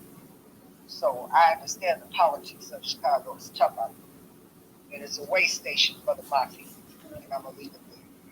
All right. Thank you, No Taxation, Professor DJ, real quick, and then we're going to close it out. We will be back tomorrow night, guys, so definitely check us out and start to share the spaces as well, too, guys. When you guys see the spaces, go ahead and retweet them out for us. Go ahead, Professor. Yeah, thank you, Newstoter. I just want you to understand, family, to understand that the federal government has the final say-so over immigration, not the states. Now, when everybody argues about state authority and federal authority, I want you to understand that is what they call a supremacy clause in the Constitution. That means federal government gets to use that supremacy clause, and the federal government has been using that supremacy clause already. You know how I know? Look at the immigrants that's flowing up into the country. Look at the debit cards that the immigrants are getting, and guess who's ordering that to happen? The federal government. That means the federal government is the one that has control. I want people to understand who actually has control. Now, here's the thing. The federal government can jump in when they want to, or they can say, well, I don't want to jump into this right here. Or they can say, well, yeah, I do want to jump into this right here. It's kind of like they pick and choose. It's kind of subjective on what they want to jump into, if that makes sense. But don't you ever mistake the fact that the federal government has the final say-so. And that was put in place especially because of what happened with the Civil War. Okay? I want y'all to understand that. Because you look at what's going on right now in this country, the reason why we got these immigrants all up in here, that is federally controlled. They was telling the state governments that you got to give these immigrants these cards. You got to give these immigrants whatever. That's the federal government, everybody. Okay? So that's who has control. So therefore, if the federal government say, hey, but we want these motherfuckers out of here, excuse my French. Come on, Professor. Hey, I know. If we want these folks out of here, that's what's going to have to happen. There's been a lot of debate about who has power, authority. The people that has the authority, and it's already been proven, is the federal government. That's just like what they did here in Alabama. When this guy by the name of Governor George Wallace, right? Governor George Wallace, who stood in front of the University of Alabama. I can't remember this year per se. I think that was 1963, 62, somewhere there. And he said, hey, DJ, don't send me no messages. You're making me lose my concentration. So here's the thing, though.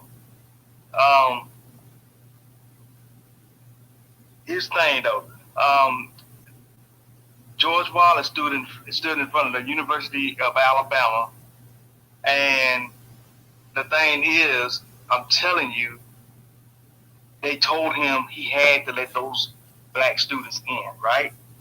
And guess what he did? he moved them out the way. Okay? He moved them out the way. They moved him out the way. Excuse me.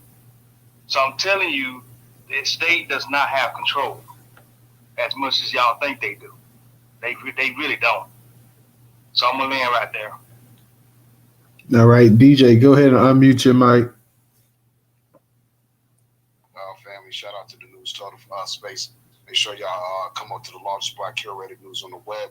30,000 articles pertaining to Black life. Make sure you get a subscription on Newstoter as well. And we also did a space a while back called Karen Bass Does Not Care About Black Americans. And let's not forget to add in Maxine Waters, a.k.a. Aunties of the Aunties, that she don't care about Black Americans either, especially Black American women, because let's not forget, she showed up at we'll say a mission, I guess, for black women.